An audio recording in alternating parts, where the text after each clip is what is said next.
The time is up. The time is now. You can't see me. Or shining now. You can't see me. My time is up. Take you forgot. I still hot. Knock the shit off. Money stack. I can't turn the swell off. Yo. That was a Grammy Award nominated album.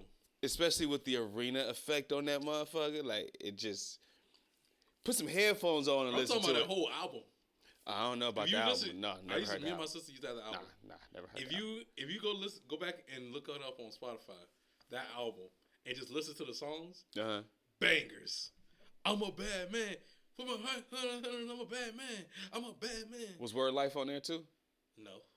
Oh, what the fuck? You gotta have his first theme on there too. No, it's not a theme song. It's an actual album. I get it, but you gotta at least have his. Didn't he sing Word Life too? Why would Word Life? This is basic thugonomics. Yeah, like Word Life. That was the first single. Untouchable. And then the second single is My Time Is Now. Like that's how it go in the music world. No. Or what? He just dropped a random single. He dropped and then a random dropped single. The album, which the next single for that album was My Time Is Now. Yes. Shit. Bro, you go listen to that album. I want you to listen to that album after this recording or tomorrow. I just want you to listen to that album and be like, okay, he got some bangers on Hey, here. yo, my kids will not allow me to listen to that in the car on the way to what WWE music? Yeah, not it's none of that. The only song that they will probably know from WWE is My Time. But still, Time Is Now. Come on now. What? You call me old now, and you like what? 10 years younger than me? You're like 30 years older than me. No, I'm not. And my kids is like 20 years younger than me. So you know how they listen to new school music. They be like, "What the fuck is this?" Like they already do that now. And I be listening to like Cash Money from like you put 2000. that album on. That's a banger. Me and my sister used to run that CD crazy. Wow. And you go look at the music videos that he has for some of them. What was the? The album came out what? I didn't know he had music videos. Probably 05, 06. 05. That'd be 05, 06. I remember them promoting the album. It's when that night that when he performed, and then Jericho performed. They had a battle of the bands. You remember that episode of Raw? A little bit. It was crazy because I actually don't think Jericho performed. I think John Cena performed 2 songs and then that was it. And Jericho was like, "We're not going to perform for you guys. My band is on tour all the time." And I'm like, "Yo, Jericho was in a band." That's when you found out he was in Fozzy? Yeah, I truly was like, Jericho was in a band. Who cares? I don't care about that. But anyway, yo.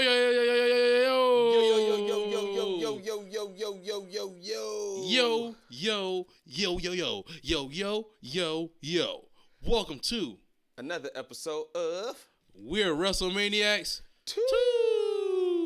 It's your boy Izzy Too Real, along with my boy Boy Troy in the Mother Loving House. How you doing, man? Another week, another wrestling talk episode, if you will. You know, a lot to kind of get into. I was watching some Crown Jewel while drinking some Crown Royal. I felt like royalty. I'm just saying. Now, don't try to mess that shit up. You know you kept calling that damn pay-per-view Crown Royal. No, I'm saying I did because the head was on my mind. And when I was literally sitting there watching the pay-per-view, I was drinking. I was like, I'm watching Crown Jewel drinking Crown Royal.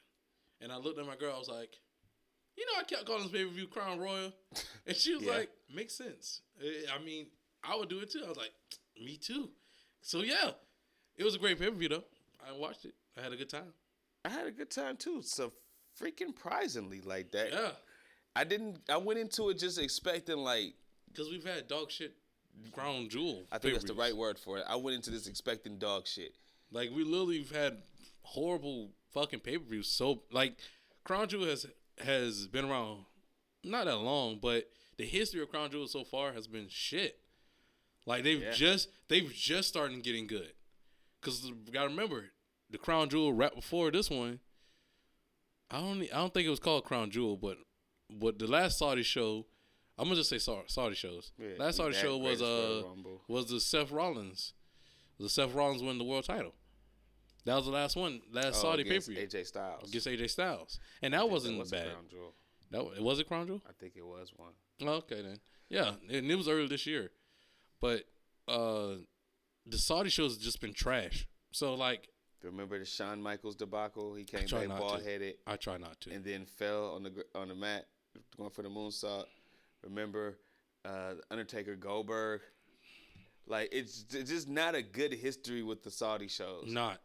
Remember they got fucking trapped there? Like, they couldn't get on the plane. They couldn't leave. They couldn't fucking leave the damn country. Like, was it the SmackDown crew or just it was half Raw, half SmackDown? It was half and half. But they had to go to Raw.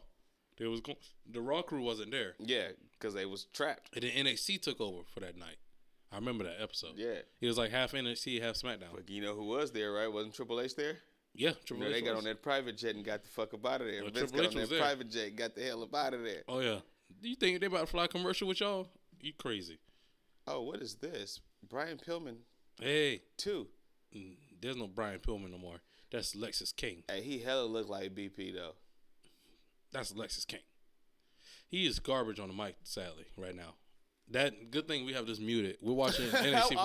I want to kind of know what he's saying, but we recording right now. So the way he the words that he used made it sound scripted, and the way he delivers it sounds scripted. Cause I was sitting there watching this live, and I'm like, I kind of can look at him now as he's delivering it, and it looks scripted. And I'm like, how about he shut the hell up? Like, nah, I couldn't believe it. In my head, I was like, yo, he's been in pro wrestling for what, 6 years now? I want to say about 6 years. But when has he ever really got to talk? I see why not. But you got to develop it. Yeah, he has to develop it. But you gotta sink or swim. So he might have to sink right now. But is he as bad as Jungle Boy? On the mic? Yeah. Are we talking about current Jungle Boy or when Jungle Boy first started? It don't fucking matter. It does matter. It's terrible. It does matter. Because you could tell Jungle Boy has gotten better. He's not great on the mic. Shit. He's not great on the mic right now. But he used to be fucking worse. Like, it used to be like, dog. Like, right now, if I had to give his a rating of his mic skills on a scale of 1 to 10, I'd go 6. Who? Maybe right now. Jungle Boy. I'll go 6. Right now? 2.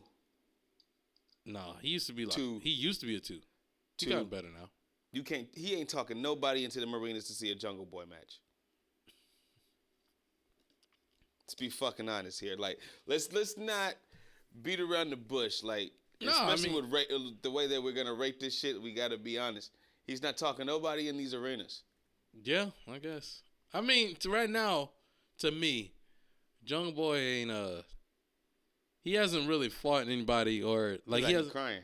He hasn't been in a matchup of a match where I'm like, oh, I'm really ready to see this match, because he's either been in the ring with somebody who's a better talker than him, or just he faces somebody who doesn't talk, so he has to be the best talker. So I'm like, yo, this is crazy. When was he ever the better talker? Hook? That's what I'm saying. That's what I'm saying. That's the opponents that he's always had either don't talk, or he's been against someone who's actually really, really good at talking, like MJF and Christian. And if he got in a rivalry with Kenny Omega, who's the better talker, Kenny Omega or Jack? Fuck, they're both like a 2. Like, Omega, oh my God. Neither. I couldn't pick one. That's not it. If it was life or death and I had to pick one, I'd go with Kenny Omega. I would hope that some way you could just only talk like you used to at the end of your matches in Japan. Like, yeah. Besides that, fuck it. Don't say nothing. Just go out there. Tony will just give him a one match anyway. Who cares? Yeah. He doesn't care. Jungle Boy, nah, dog. I don't even really want to see your matches. Well, unless you was with Luchasaurus, and now that that's been over, since we're here though, and I know we're gonna do Crown Royal with Crown. There it is again. I know we're gonna talk about Crown Jewel. But since we're kind of on the topic of AEW real quick, this is one of my topics I wanted to ask you. My only question I had to ask you. Did you see the comments from your boy Powerhouse Hobbs? Nah. I have it right here pulled up. Let me put my reading glasses on. This nigga stretching and shit. What the fuck going on? I gotta put my reading glasses on. Hold on. Now I'm like, what the hell was said? Powerhouse Hobbs, and I quote, "We're on the same level as them. We're their competitors. They're on national TV, and we're on national TV. We go head to head. We're right on them. We beat them in ratings at times. We're right there on their necks. There are two major companies in this business, and it's WWE and AEW. We're right there with them. When people say, do you ever want to go to WWE? I tell people we're right there with them. If you're watching AEW or watching WWE, I think any wrestling fan should watch all wrestling. We're getting all types of flavors. We're right there on their neck. And that is Powerhouse Hobbs believing AEW are on the same level as WWE. What's your thoughts on that? Good political interview. That's the best thing I could say. Good political interview. Nice way to word everything so nothing can be taken out of context, so nothing can be misconstrued. And I know you're going to be like, why are you giving them the benefit of the doubt? Because we know that them comments are delusional as far as AEW and WWE being on the same playing field. I want the truth answer. I don't want this political answer. That is a truth answer. You're giving me a nice political answer right now. No, I want a truth answer. I'm telling you the deal. We know it's delusional to think that they're on the same level right now. It's not even a question when the 3-hour Raw is still doing better than their 2-hour goddamn Collision and or Dynamite. Their NXT show, the ratings was just, 780 something? And AEW on average is 818. I'm about to say, if right now weekly is always Raw, it's Raw, SmackDown, Dynamite, NXT, Collision, Rampage. Rampage, I don't even count. I mean, that's just how the ratings been. I get it. I don't even count that show because that show's like. Because I mean, AEW got 3 shows. WWE has 3 shows on TV every week. But the ratings for those last 3, shit. Let's be honest. The ratings for all 3 of AEW shows are nowhere near WWE's. Yeah, AEW can't even crack a million. I mean, Dynamite beats NXT, but you're not like blowing them out the water. And their developmental program. You're a full-fledged company with stars who used to be in the WWE. Right. So you're really trying to compare yourselves to developmental guys where most of the general public don't know who they are? And I want to just put this point out here. It's not that, yes, AEW is beating their developmental. Mm-hmm. When NXT beats them, it's not, WWE beat them, da-da-da. Yeah, first of all, WWE is common sense. If you're gonna tell me, that's like right now, if 50 Cent debuts his album and Kanye West debuted his album, they both debuted their albums on the same day, somebody's gonna pull out everything they could do to get you to buy their album. One person's gonna be shorter than the other. That's just how it is. So we're reliving 2007 all over again? But WWE, they have the tools to bring in the extra main event. They gonna throw John Cena on every show if they have to against AEW. They gonna pull out everybody, Undertaker, whoever they want to, because they have that as their resources. AEW doesn't have that. Right. They don't. So it's like you can't get mad at that, because like that's even if, say out of nowhere they still had CM Punk. CM Punk never used to show up when Collision came on. He never showed up on Dynamite except that one time. What if they all of a sudden put CM Punk to that Dynamite the same night that NXT happened to be on? Now who's the guy in the wrong then? Because if they have the resources, use it. That's all it is to it. So like I can't be mad at them. I say if you have the resources, use it. If one is a real threat. Yeah. And a lot of times WWE don't even consider them as a threat. It's the thing. They don't see them as a threat, but just sometimes they like to make sure they place. Yeah, they like to put them in their fucking place. Like you're not really a threat. Yeah, fall back, little bro. That type of shit. Yeah, fall back. You're not that big. You're getting too big for your britches, man. You're getting way too big for your britches. And I mean, you really lost more fans than you thought that you've gained. Facts. Because really, if we sitting here being honest about it, right? For that night, if I'm sitting there and NXT and AEW on at the same time, NXT is providing John Cena, Undertaker, whoever from under Batista, Hulk Hogan, whoever they want to throw out there, and then AEW sitting there like, we're gonna stick to just wrestling, and we're just gonna do only our main people, and you're gonna get Chris Jericho, who's the biggest name right now on that card, was Chris Jericho and Kenny Omega. Wow. And you're like, that's all you're going to provide? That's all you're offering me? That's all you're going to offer me on this night?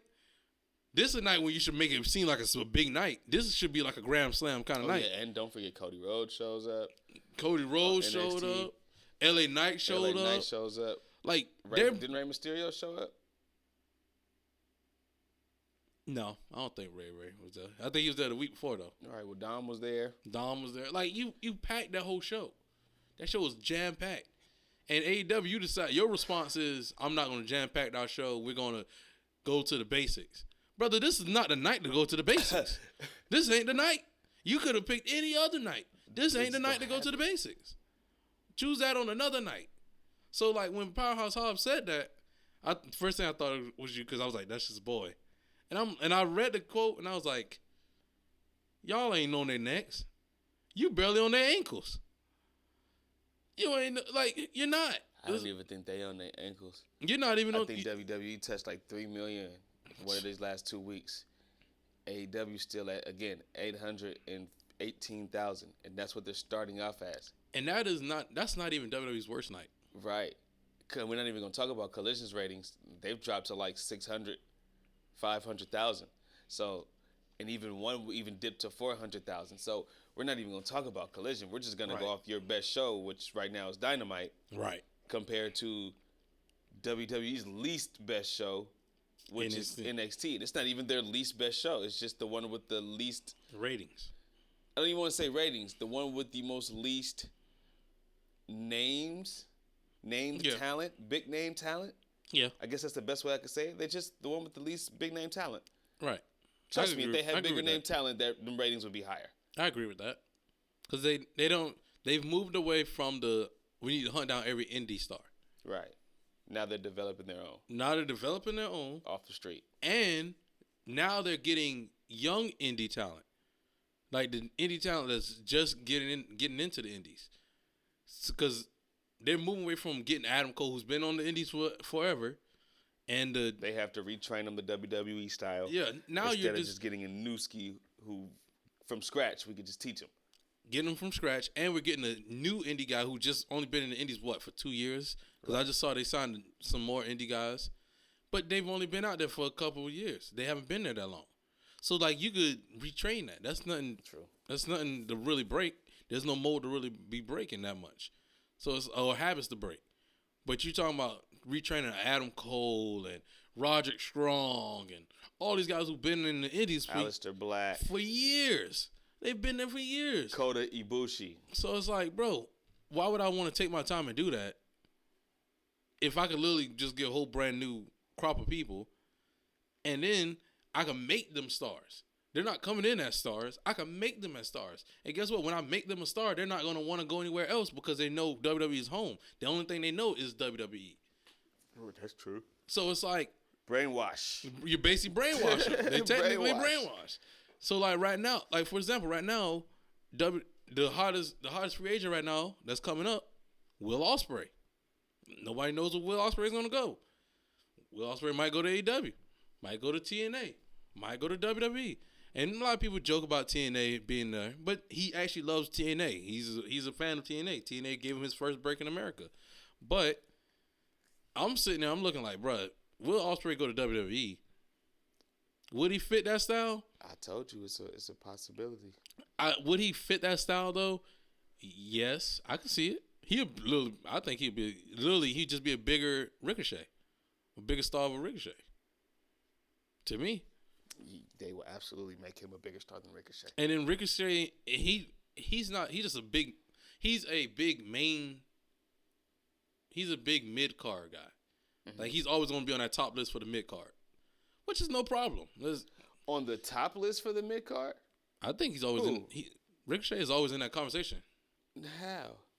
Literally, Ricochet has one Intercontinental title reign and one U.S. title reign. But How the hell is he at the top? I'm saying he's always in that. He's literally always competing for the title every time. He's in that, but he loses, so which makes him not a top guy. The Miz is probably the top guy in the mid card.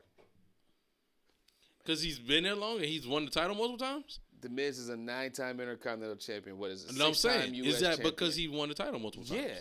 He has the experience. He's a top guy in that company. They're building him back up right now. which will even further my point. It makes him the top guy. It's not Ricochet. Every time that you go for the title, you lose. I guess. I always put, because they don't even use you at all for a feud. I see him as, because he's always on TV. He's literally constantly always on TV. And he's always in a main. Not a main. He's always in a storyline. Or a secondary storyline. And that just started within the past year. Yeah, he just got back into that.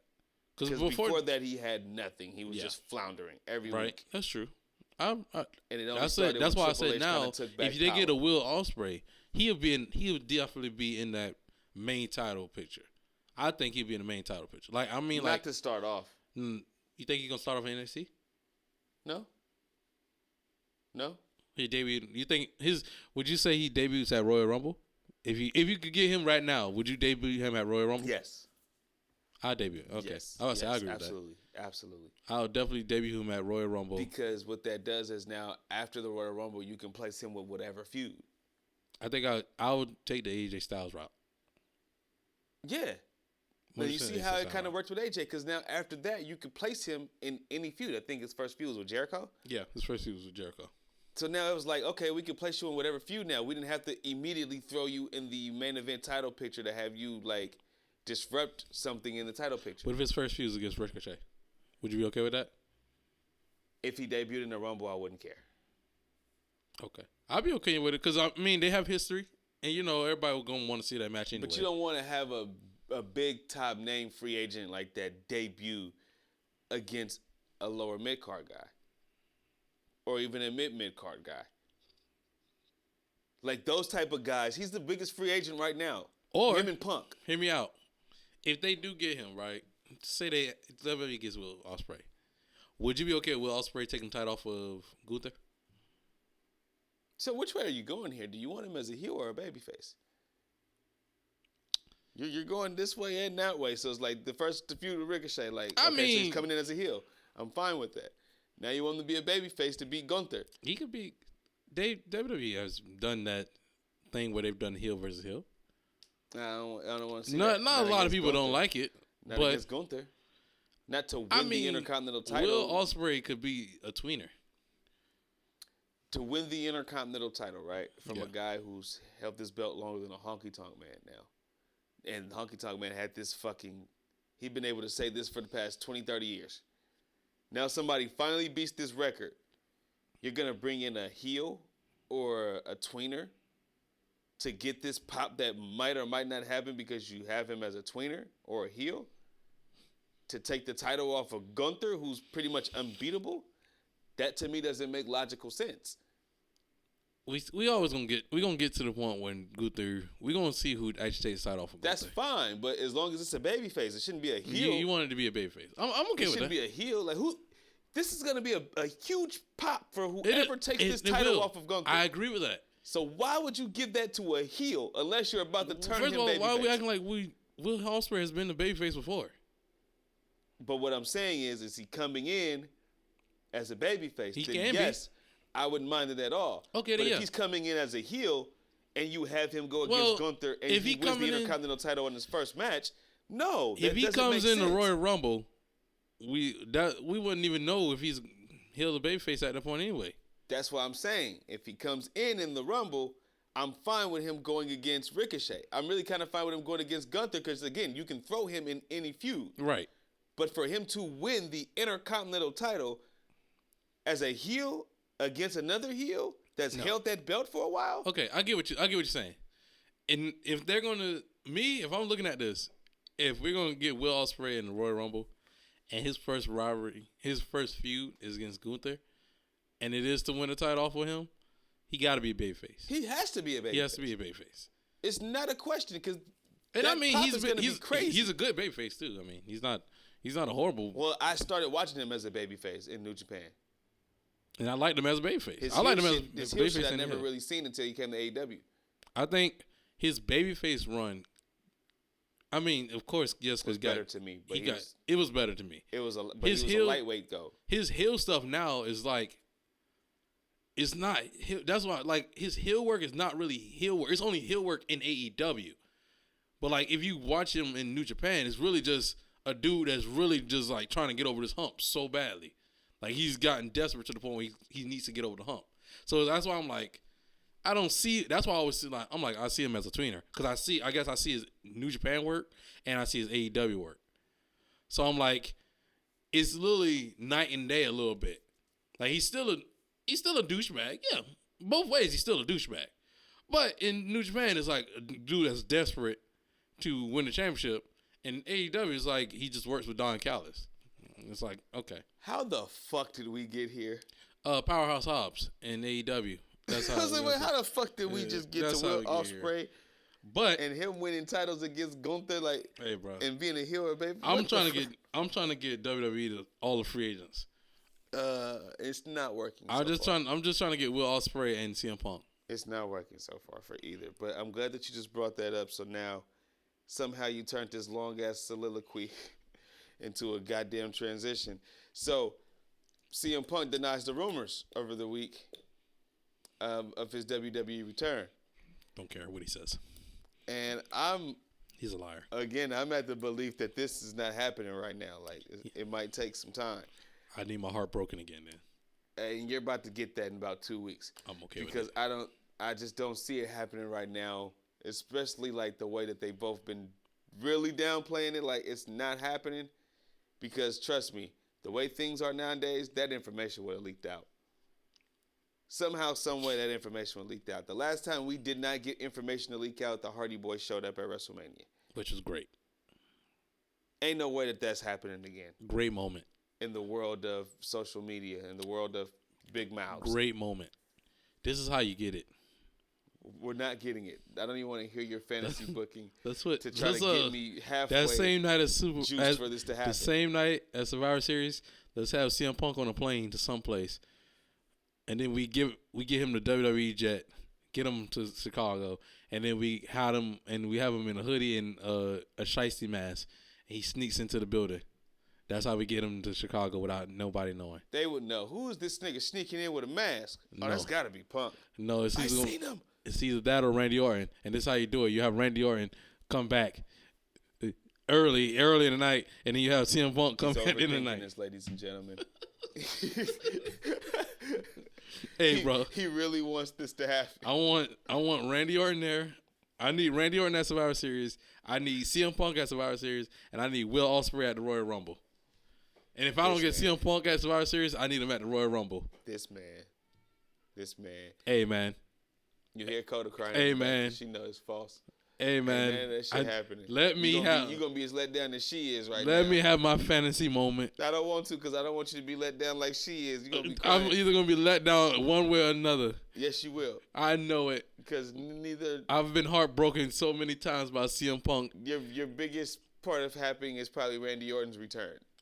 There might be the biggest chance you get, but I remember they said July that he might have to retire. So yeah, that's why I'm like, you know what? I'm skeptical on that too, brother. It's I've been going through heartbreak with wrestling, not even just WWE, wrestling. So many years now. He wants a part of his childhood back. I just want them to return. I didn't want CM Punk in AEW for the longest. When even that first night, the first dance in Chicago, I was like, oh, he's actually came back.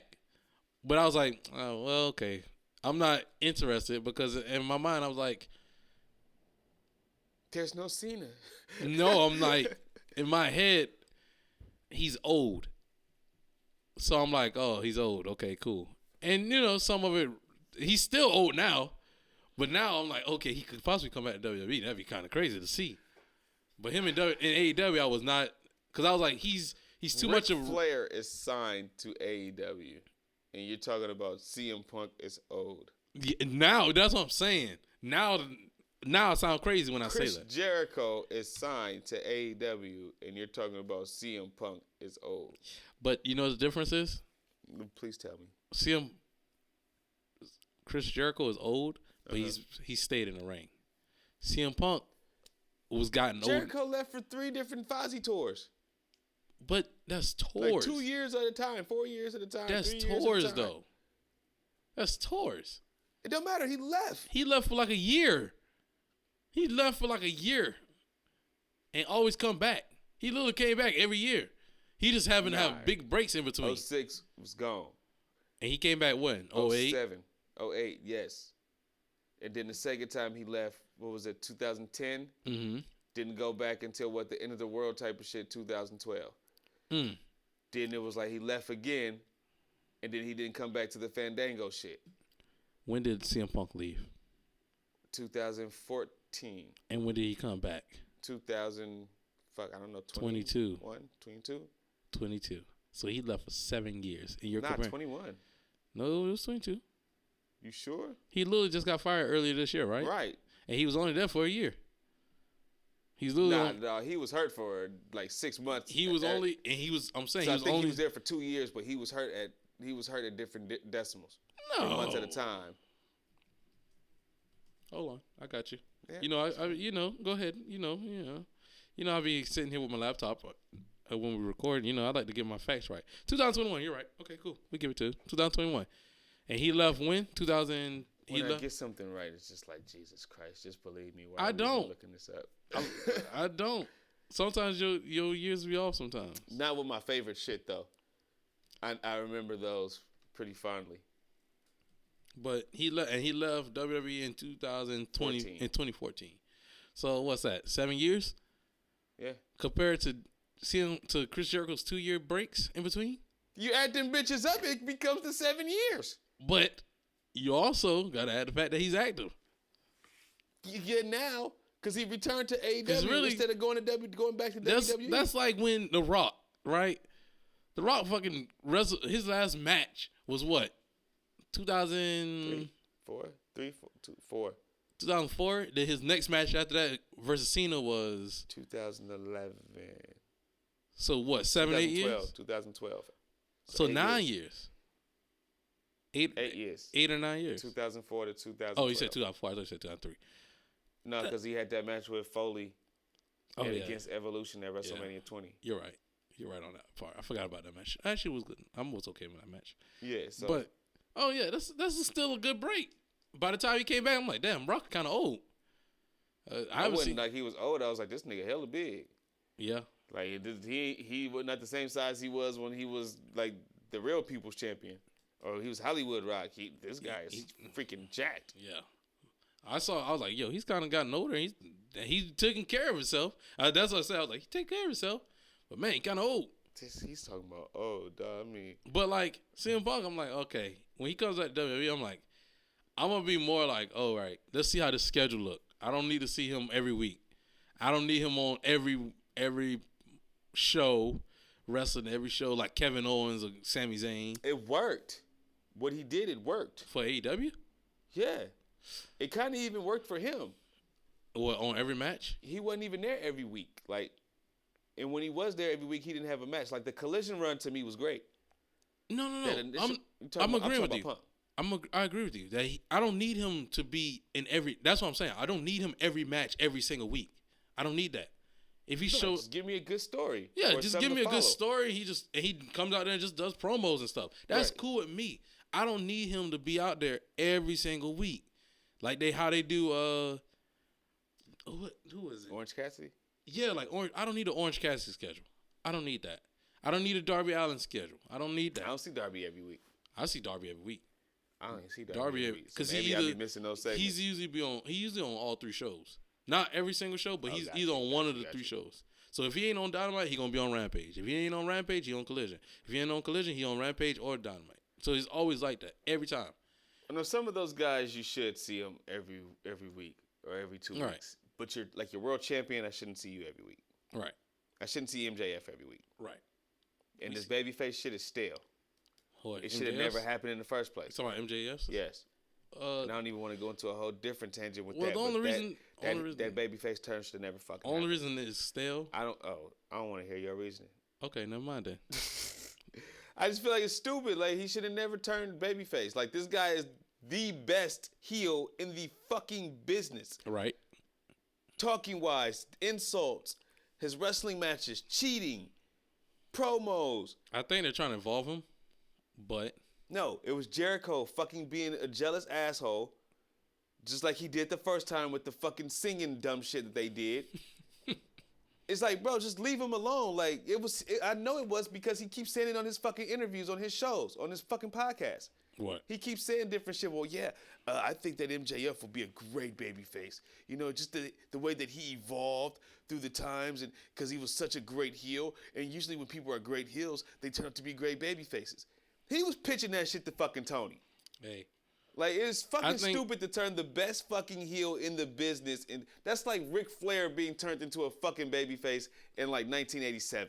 I'm going to say this. The fuck? I'm going to say this. I feel like. I don't want to hear what you feel. Tell me what you think. I think. There you go. Adam Cole's injury fucked this whole entire situation up. So you think he was supposed to turn on him at the end of that shit? This shit should have. I feel like this story is only getting dragged out now. Because of Adam Cole's injury. But why? If you're smart I'm not even in a fucking business, but if you're smart, if Adam Cole's hurt, guess what? Go do an injury angle where MJF says, fuck this partnership, and he injures fucking Adam Cole, so now Adam Cole's out for a couple months. He comes back, and then you finish the feud.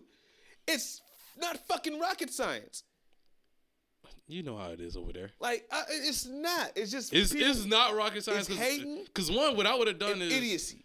I would have had MJF take if we sitting there when Adam Cole comes out, he's like, yeah, I had to have surgery. Da da da.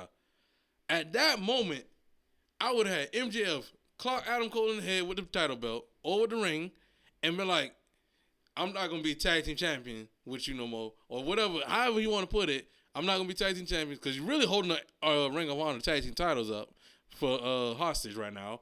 And then at that point, who cares about those titles right now anyway? That's what I'm saying. You have them hostage, so it makes no sense. You have one person defending tag team titles against another team for a company that nobody watches, and he's winning. He's beating another team, so he makes them look stupid every time. You're doing a 1-on-2 match every time you defend that title, and he's winning every time. Every time with some kangaroo kick. That's stupid. That's dumb. With some kangaroo kick. It's fucking stupid. And then on top of that, he has so many challenges for this world title right now that he's like, oh, I need friends. You make him look weak. He looks dumb. Bro, I like when he was a heel and he was buying everybody. He was buying friends. He had the firm. He was paying for Wardlow.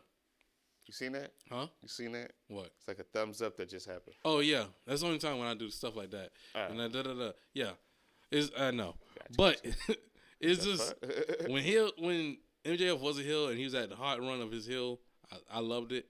But now you're right, it's stale, and I'd only say it's stale, especially now because the story is being dragged out so fucking long with Adam Cole's injury to the point where.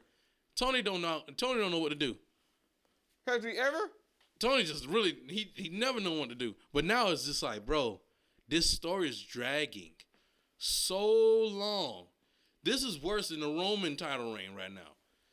And you know what's crazy? I said this when MJF first got title. I was like, man, he's having a Jade Cargill run. And it sounded crazy when I first said it because MJF is so good. But the people he's defending the title against, I wasn't really like believing that they're gonna take the titles from him. Now he has Darby Allin, Sammy Guevara, who was the third one? He was a pillar too. Jack Perry. Yeah, that's why I don't remember. Samoa Joe. I love Samoa Joe. It just didn't work. It's because that match should have been a pay-per-view match. Everything got fucked up, I think, with the Punk firing. Yeah. Because I think at some point it was going to be MJF against Punk again. Well, I'm just saying. You could clearly tell Tony doesn't have backup plans. He's one of the people. He wrote the story like this is how he didn't write the story, but story was given to him, and that's how the story was supposed to go. And then all of a sudden, shit happens, and he just has no backup plan, nothing set up for it. And yeah, and neither do the wrestlers. Neither do the wrestlers. Nobody has a backup plan. Everybody just thought the story was just gonna go perfect every time with no hiccups. Well, fuck it, we're just gonna have a match now. We're just gonna have the match now. We'll just do it. Fuck it. Or fuck it, we're just gonna bring Edge in, and then now. Center everything around Edge. Yes, just center around this person. Like what the fuck? Keith Lee just out here just floating around in the fucking world. Fuck him now. To be honest with you, Keith Lee was supposed to be the next biggest star. Bro, fuck him. Yeah, when he was in NXT. Yeah. When he came to AEW, that just was... I saw a stat.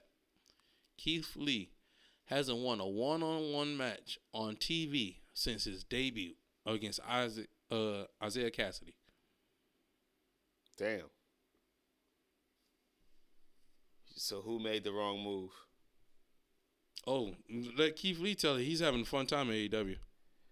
Why? Because you get to be at home while Mia Yim is on the road with AJ Styles and them? Yep. He's having the best time of his life. He gets to be free and do whatever he wants, right? All them motherfuckers say that. Yep. Like, it's crazy because at first I thought that it could have been like a heaven there. This is just at first. I said the first 3 years, it just looked like, okay, cool. But you can start to see like, all right, it's so free there. It's too free. It's too free. There's no control. And shit gonna start fucking up because the inmates are running the asylum. There's no control. And the warden there, it's like he's just asleep at the wheel right now. He too old to do something. It's like that. It's literally like a startup company. Like any startup company that doesn't have a boss or structure. That's like if we, like me and you, right? We start this podcast. We have a structure. Like when you do something, I do something. It's a build-up. But if we both just like, fuck it, we just do Talk whatever. over each other. And do whatever the fuck we want to do. You start a segment, I start a segment. I don't answer your question, you don't answer my question. Yeah. Like, if we just all over the place. We have our own separate agendas. Then the show just goes to shit. It does. Because there's no structure. But like, then that's exactly how AEW is. It's like, oh, well, I'm going to do this story. Oh, well, I'm going to do this story. Oh, okay. Then all of a sudden, 3 weeks into the story, if it ain't finished, it's basically like, fuck it. We get to the story whenever we get to the story. Right. And it's like, bro, how, like, you have to understand as fans, especially for me and you, for you, more importantly, you've been watching wrestling longer than me. You've seen the good and bad of wrestling. I've only seen I wouldn't say good, I've seen good and bad of it, but you've seen more of it. I grew up I need a storyline. I need a story being told for my wrestling, for me to actually care. For you, you have to have your structure of your setup of the babyface and the heel, and this is how it goes. You have a structure set up for you, and I have a structure set up for me. And we've gotten to the point where now AEW doesn't even satisfy either one of us. And that's fucking crazy. I'm like the new generation structure, you the old generation structure, and like we both just sitting here like, fuck AEW, man, fuck it. Like, that's crazy. I didn't know that's where you was going with it, but god damn it, great fucking point. Like, great. Like, yo, it makes no sense. That now. just popped me, god damn it. Like, he said, ain't doing nothing for none of us, and we two different tastes. Like, literally, at this point, I don't even know who AEW for. I guess it's for the mindless motherfuckers. Nah, it's for Tony Khan and the internet fans who just like to defend that shit for no reason. For no reason. Like, you can't even say nothing negative. Like, I'll read chats just because I know it's going to be somebody from AEW that got something negative to say immediately. Like, I just go watch, like, just say, like, a random clip from, like, a Dynamite or a Collision. Just a random clip, like a Ricky Starks clip. Mm-hmm. And you read the comments below, and then you start to see, like, what the non-AEW fans say and how instantly an AEW fan or a stan, if you will come in so quick to defend that. Oh, well, you must not have been watching, or you don't know wrestling, or why are you even here, or that type of shit. That, you know what I mean? And it's so negative. It's like, bro, just fall back. He's just saying, like, it ain't what it used to be. Yeah. And you gotta admit that it ain't what it used to be. We all saying it. Correct. Everybody's saying it. It ain't. It's like, what are you defending? Like, come up with a good point to defend. If you're gonna be so in your feelings about it, come up with a good point to defend for AEW. I just find it funny because it's like with WWE, you can say the same thing. It ain't what it used to be, right? But it's like it's nowhere near, but it's still decent. It's decent where you could kind of find some spots of happiness there, right? With AEW, when I look at it, I'm just like, bro, this person. The whole entire time I be watching the show, I could be like, this person will fit so much better in WWE. You be thinking that shit too? The whole time, like, this person be better in WWE. I literally pick people. I'm like, you should be in WWE. You should probably be in WWE. You should be in WWE. Cut. You should probably cut ties with AEW. No, I'm saying cut. So that's dope because this is kind of like one of my questions I've been saving for weeks. Oh. So fuck it. Let's just do it now. Yeah, come on. So my question is, right now, who would you call up from NXT to the main roster And who from AEW would you bring in to take that place of that call-up individual? So the person going from AEW to NXT. Correct. Give me 1 second. All right, so I'll... Yeah, go ahead. If you already got your answer, go ahead and do it. I don't. I thought I'd wing it, too, just to make it seem more real. No, because what I wanted to do was I wanted to get it right. Mm-hmm. So right now I'm looking up the WWE roster, the NXT roster actually, and the AEW roster. Because I don't want to get the wrong people wrong, gotcha. Call out the wrong names. I want to make sure I get it right. Because I base it off of looks. For WWE, it's about looks. Gotcha. Aesthetics. Who can you actually believe in? And then, then we get into like the nitty and the gritty stuff, like if they could talk on the mic, if they could actually wrestle, like the stuff, the extra tangible stuff. So right. I want to get it right. So with that being said, I'll go first. I'll name a couple.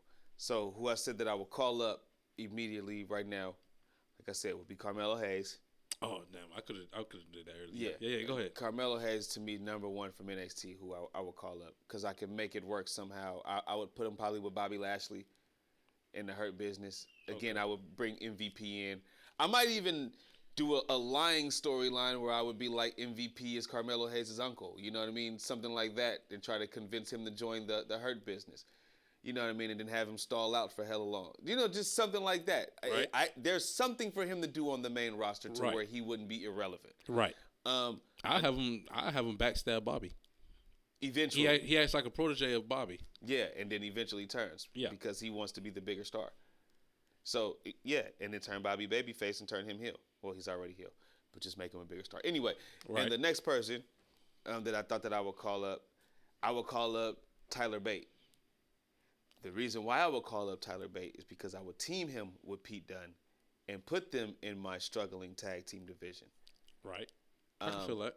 What'd you do with Ridge? I would repackage him. I'll send him back to NXT, and then I'll repackage him. He left NXT too early anyway. Yeah, I would send him back. And then the last one, like I said, I have to probably pick a lady. So, of course, I would pick Tiffany Stratton. Absolutely would call her up.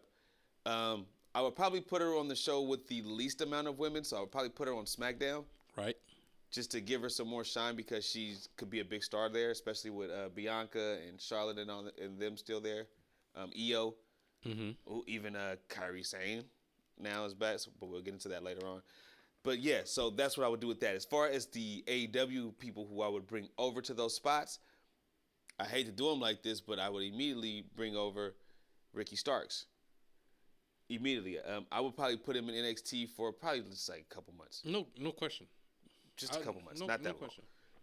Just let the people get used to him. Probably do the same treatment like with Jay Cargill. Have him really on all 3 shows just to get the exposure. I wouldn't do that. I'm gonna let you finish. Yeah, I'm gonna let you finish. Just to get the exposure, because most people kind of already know who he is as well. So anyway, Ricky Starks #1. #2, who I would call over as far as for the women.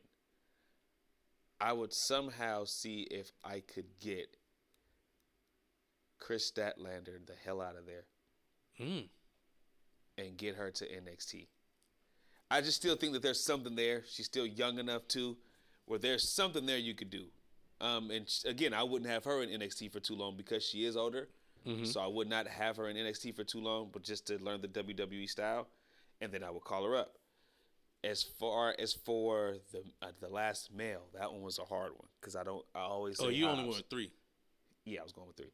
Oh, okay. Cool. Because at first I was going to say Hobbs, but that's already a given for me. So just pick another one that's out the box. So out the box, I would pick. It sounds crazy, but I would pick Darby Allin. But the whole thing is you have to somehow tame him from himself. And that will be the hard part. But I would love to see Darby Allin in the WWE system. And they really portray him as the ultimate underdog. I think that works. The only thing with Darby Allin is he is 29 years old, I believe. 28, 29 years old. Yep. So he's kind of on that older range, so he really wouldn't be in NXT too long. Oh, fuck. One more. No, go ahead. Man, I thought we had no limits to it, so I was like, let's go. I was just doing 3 for time limit reasons, but the last one, Hook. I would snatch Hook the fuck out of AEW. I would put him in NXT and he can dominate for a good 2 years because he's still young enough. Absolutely. Give him that what Norm Dar's holding. The Solo Sikoa streak. NXT, yeah. Solo didn't lose a time. I mean, Lose Solo a match? Not in NXT. He didn't lose a match on the main roster for like a year while he was there. I feel like he did, dog. He didn't. His first loss was against Cody, but he was on the roster for a while. I feel like he lost a match before. I feel like he used to always lose matches. No, he just now started losing matches.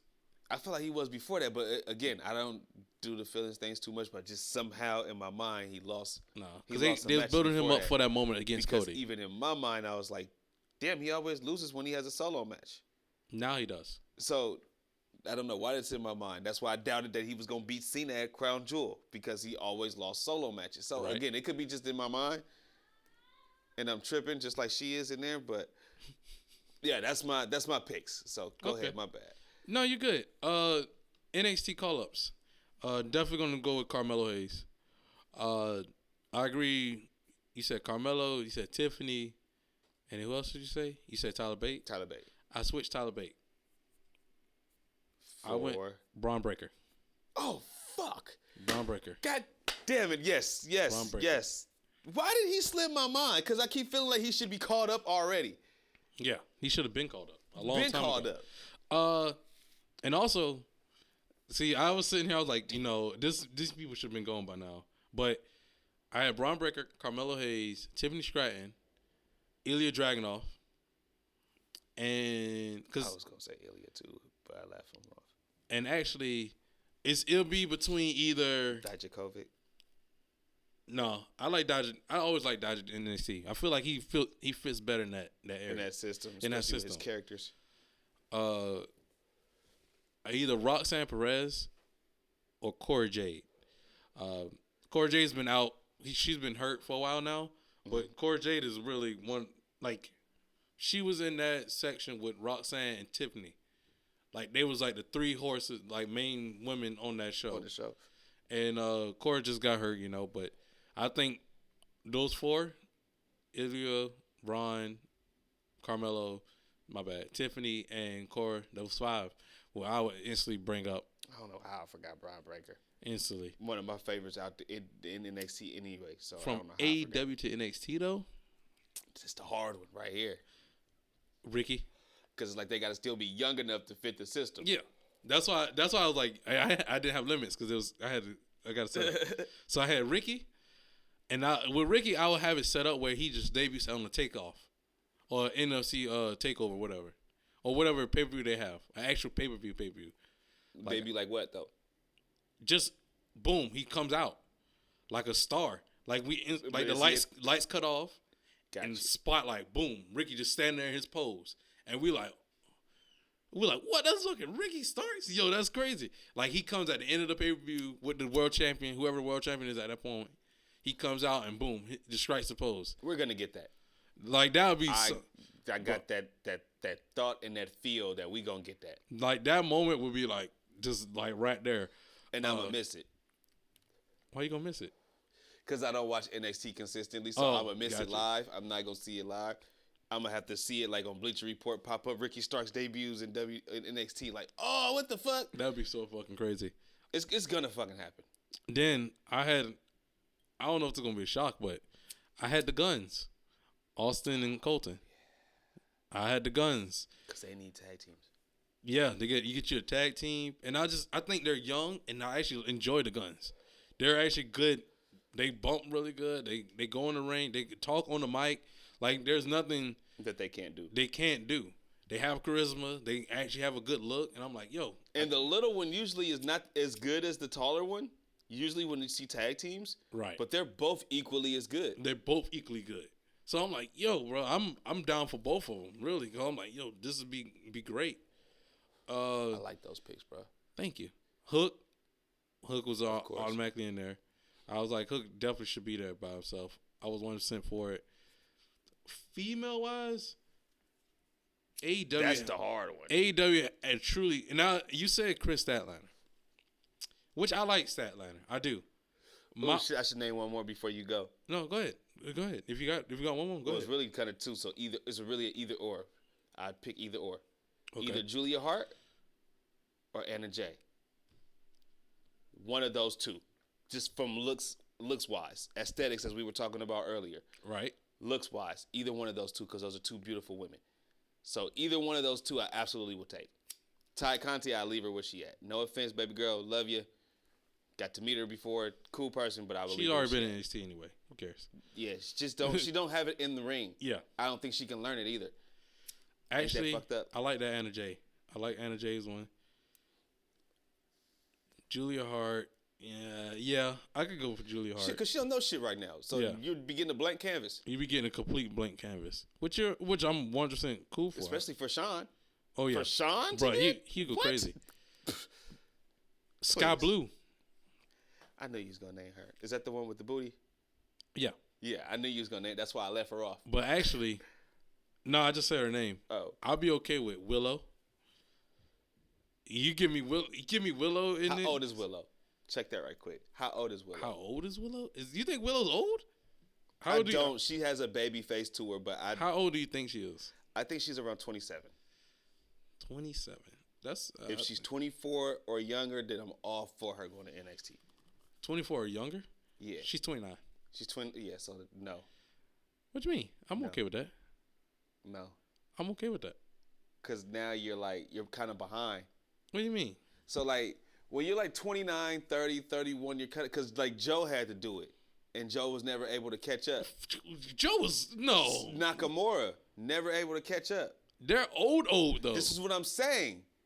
They were already in their 30s at the time that they joined NXT. So being able to catch up to like Seth Rollins, who's been in fucking WWE since 27. LA Knight though.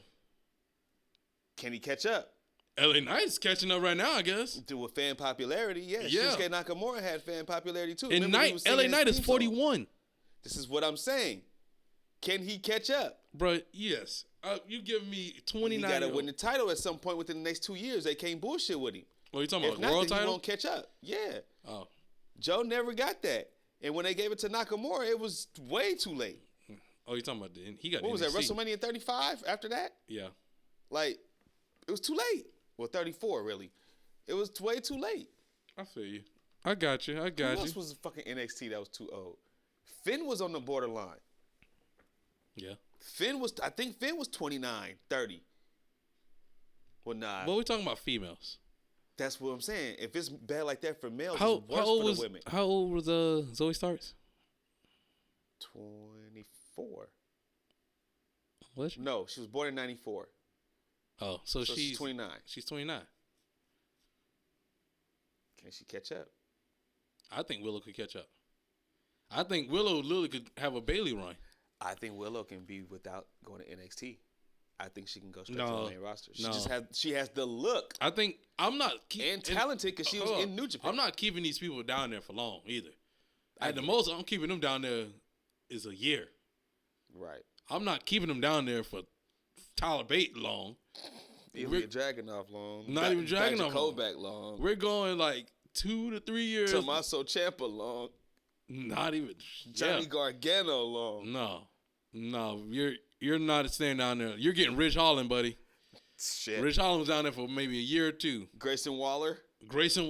6 months. Like, bro, you're not staying there long. So don't even get comfortable. Don't get comfortable. Don't leave nothing in the locker room.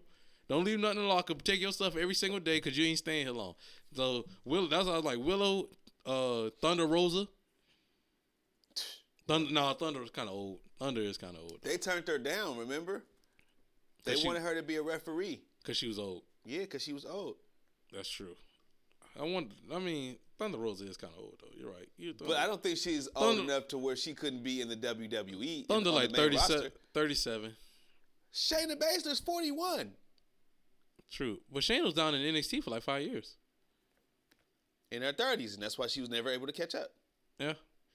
But yeah, if I'm gonna take two women from AEW though. Willow, and this is gonna be a surprising one. I'm ready. That's what I wanted, a surprise one. Penelope Ford. Super bad girl, Penelope Ford.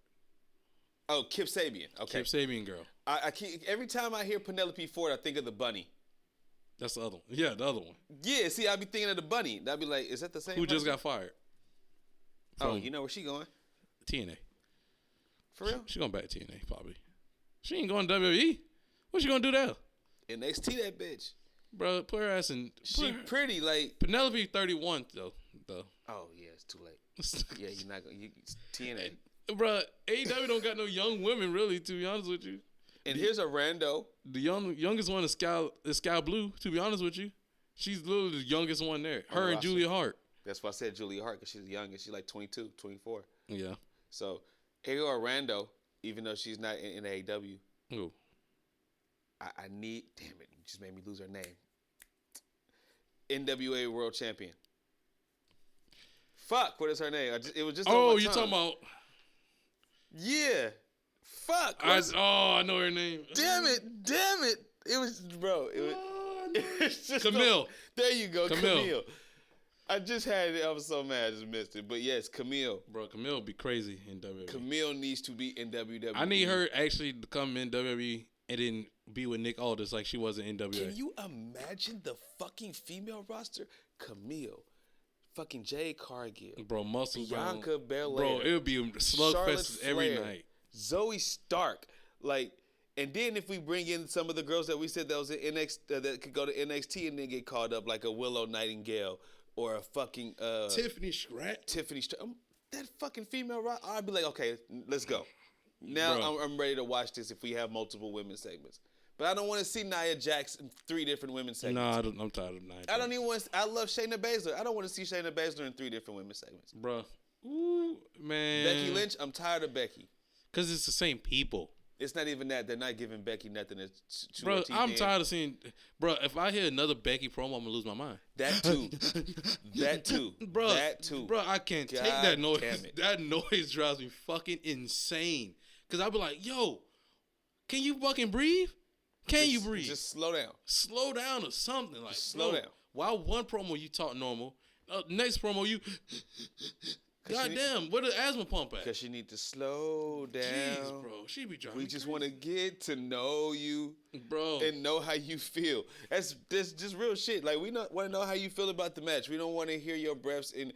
But I am the longest running women's WWE champion. Oh, just Becky. Her and her man do too much. Every time. Let's just be honest here. Yeah. I could do without Seth Rollins for a couple months. But fuck it. Can we bring can I get Paul Turner in WWE too? The referee? No. Okay, never mind it. Cool. Is he the Young Bucks referee? No. Okay. That's Rick Knox. There you go. I was about to say no. Fuck. Or if you could give me Ian Riccaboni, the commentator, Ian Riccaboni, I'll be okay with that. I'll be okay with that. All right, let's move on. Let's move on now. So go ahead. I want your question before we end with the crown jewel. No, we go ahead and switch from AEW because I already gave you my question. We go ahead and switch to crown jewel. Yeah, my question was about Rick Powerhouse Hobbs' comments about how AEW is on the same level as WWE. Oh, word. Damn. Oh yeah, man. Oh yeah, man. All right, well, fuck it. Crown jewel.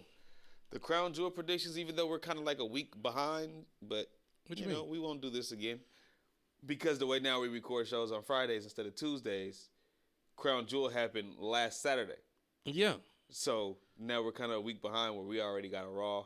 We didn't got an NXT in between time, and now we're recording where our SmackDown's about to air. So it's like, usually we record on like a Tuesday. Yeah. You know what I mean? Well, shit doesn't matter. Oh, no, we recorded on a Tuesday, but I got the show out. What are you talking about? After the pay-per-view. We're not giving predictions to Crown Jewel. No, but what I'm saying is when we gave the predictions and then the show dropped, it was behind after the show had already aired. Yeah. You know what I mean? So now it's like I know we're a week behind because probably by the time this show come out, it's probably going to be either Sunday or Monday. So we're going to be a complete week after the show had aired. I'm making sense, sir. Sir, can we just get over the... Can we just go over first match? All right, Crown Jewel in Riyadh, Saudi Arabia. Like, okay, first match of the main card. We had Seth freaking Rollins taking on Drew McIntyre for the first match. I'm really asking the question. I don't remember. That's something. Yes, it was. Damn. Can I finish now? You over here acting like Tony. You acting like Tony Khan. There ain't no structure up in here. I got to get my words in. All right. Crown Jewel from Riyadh, Saudi Arabia. For our first match of the main card, we had Seth freaking Rollins defending the World Heavyweight Championship versus Drew McIntyre, winning within 18 minutes and 20 seconds. What was your thoughts on that match? Is he too real? I was bored. I was bored with that match. Seth Rollins matches bore me now. And this, I don't know what it is. Same structure. I don't even know if it's really the structure or it's just him. I think it's more of him. So. Oh, you don't like his character anyway. Yeah, I'm kind of through with Seth right now and this extra flamboyant stuff that he got going on. But as far as the matches go, like I'm just bored with it because it's just his world title run to me has been shit. How did you feel about last week's match between him and Sammy? We just watched it. I just watched it. It was okay. It was okay. I enjoy Sammy. When this episode comes out, yep, on Tuesday, it would be last week Raw. So it would be after the current week Raw that this episode comes out. So that's why I said last week Raw, Sami Zayn and Seth Rollins.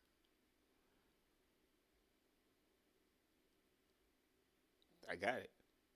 Then why you said we just watched it we just watched it this week? That's why I just had it on the Hulu right there on the big screen. Damn it! Right before the NXT show came on, when you pulled up. Fine. The hell? What the hell? I'm being honest here. You asked me my opinion about it. I was watching it right here. And did you enjoy that match? No. Because what were we doing? Watching the match and talking about basketball. I felt like we weren't even barely watching the match. I was watching the match. Oh, okay then. I can multitask, especially I do it now when we be watching the show. I'd be sometimes drifting off. I enjoyed that match, but I do feel what you're saying about the Seth Rollins matches because they do be boring. Oh, I'm touching my mic. My bad. They do be getting more boring now. I'm not really a huge fan of his matches now because I'm like, okay, it's same with Seth Rollins match. Nothing really new. I was really hoping Shinsuke actually took the title off of him, but it's whatever. And I was like, oh, I knew it wasn't going to happen.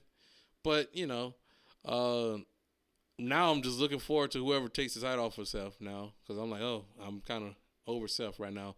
Really, he's been in the title picture for the past, 2 years now? 2-3 years now? He's getting to the Becky level now where I'm like, okay. Who, Seth? Yeah. But now he's the champion, and that belt don't really mean nothing. His match went first. Yeah. Like, to me, that's when it's just like, they should let you know something right there when your match goes first. I don't even care if it's a Brock Lesnar match. No, because to me, I'm like, what are you going to do? Would you have Seth Rollins' match go second to last after Roman? Well, before Roman? Yeah, or middle of the card, or smack dab middle of the card, before they take the breaks. Nah. Yes, that's what they used to do. I feel like I guess to me, the two most important matches are the first match and the last match. The first match is important, yeah, but it's not important for it to be a world title match. Yeah. Why does Seth always get the first match anyway? He always gets the first match. He probably asked for it. I'll be okay with it. He literally always gets the first match. But it's ridiculous. Like, why? But not when you're the world champion. Like, you go in the middle. Like Ric Flair and Randy Savage did at WrestleMania 8. You go in the middle. You go in the middle. Like, that's what they did at another title match, too. They did it a few times. Where they put the world title match in the middle and then the big match, whatever the biggest match is, that could be like a grudge match or no DQ match, you put that at the end. Or in this case, a Roman match is going to be the last match. So Seth match, you should go in the middle. Your opener should be like a banger. It should be maybe two young guys, preliminary matches. Who could I think of have it? Ricochet should be opening every fucking night. Like every fucking night. Because Ricochet moves get the crowd hype. He does. His match. So, I feel like I always like when they did cruiserweight matches first. Yeah, ladder match. A ladder match or something. A good match. I'm fine with a ladder match. What match would you have open up Crown Jewel with? Honestly, the next match. The women's Fatal 5-Way match. Fatal. Well, speaking of that, because that we shit had was the Fatal 5-Way match for the women's World Championship match with Rhea Ripley defending her title against Nia Jax, Raquel Rodriguez, Shayna Baszler, Zoe Stark, with Rhea Ripley pinning Nia. Who did she pin? Do you remember who she pinned? I can't remember exactly who she pinned. She pinned Nia. Or Shayna. Nia or Shayna. Because Shayna went to go pin Nia, and she had the riptide on Zoe Starks on the top rope and then dropped Zoe on top of Shayna. So I don't know if Shayna bounced off and she pinned Shayna or she just pinned... No, she pinned Nia. Okay. She pinned Nia. I had to go through the whole finish. Yeah, she pinned Nia. So Ripley pinning Nia, which was actually crazy because we didn't expect that.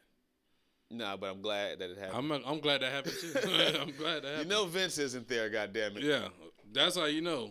He would have been like, "Oh no, you got Nia's going over, damn it." No, either just have her look like a monster and she doesn't get pinned. Right? No, you know what? Shayna would have got pinned. Either Shayna or Zoe would have got pinned because Zoe's new. Yep. So yeah, absolutely. But yeah, as far as that match go, I'm gonna just put it on the table. I text you as I was watching the match, like, I'm fucking impressed. Like, it started off good. Yeah. The middle didn't get boring. The middle still, I was intrigued at, like, what the fuck was going on. Like, even Nia Jax parts were tolerable. My favorite part, though, was Zoe hitting the finisher on Rhea. I love how Rhea sold Zoe's finisher. Absolutely great. And I was Rhea like, yo. sold everything great in that match. Because in that whole time, I was like, yo, if Zoe wins this title, that'd be crazy right now. I knew she wouldn't, but I was like, yo, that'd be crazy. Because the way she hit the move, I was like, hey, she about to get this. She might could get this. She about to get that. Unless somebody about to come pulling up on her. But I was like, yo, that's crazy. I thought, to me, and I think I don't know if I text you or not, but I was like, I think that was the best match of the night for me. That absolutely was for me. That was the match of the night for me. I was like, yo, they actually put on the banger of a match, and I was down for it the whole entire time. There was not like I didn't see anything bad I could give like a thumbs down on that match. And the one thing I kept saying was, who the fuck was the agent for this match? Like, who put this together? Like, because whoever put this together, they had a great mind, and it kept. I want to say it might have been Finley. It might have been Finley. I want to know. He usually does a lot of females matches. Because that was great, the way that was put together. And it was fresh. It had every woman looking strong at one point in time in the match. Yeah, nobody looked weak. Nobody looked weak. And especially for Zoe Stark, who was freshly new. And that's where I was just like, I'm impressed with Zoe Stark. Like, who the fuck? No, like, I would say they didn't give her enough time or enough chance with the Trish stuff. But this is random. I could sink my teeth into this. The entrances. The what? The entrance. I think it was like Nia Jax had her entrance. Only entrance I remember is Rhea Ripley's because I was like, why? All these guys coming out. Like, hurry the fuck up. Like, what the fuck? I get it, this is your culture, and I'm not trying to shit on your culture, but damn it, 20 guys each side just came out.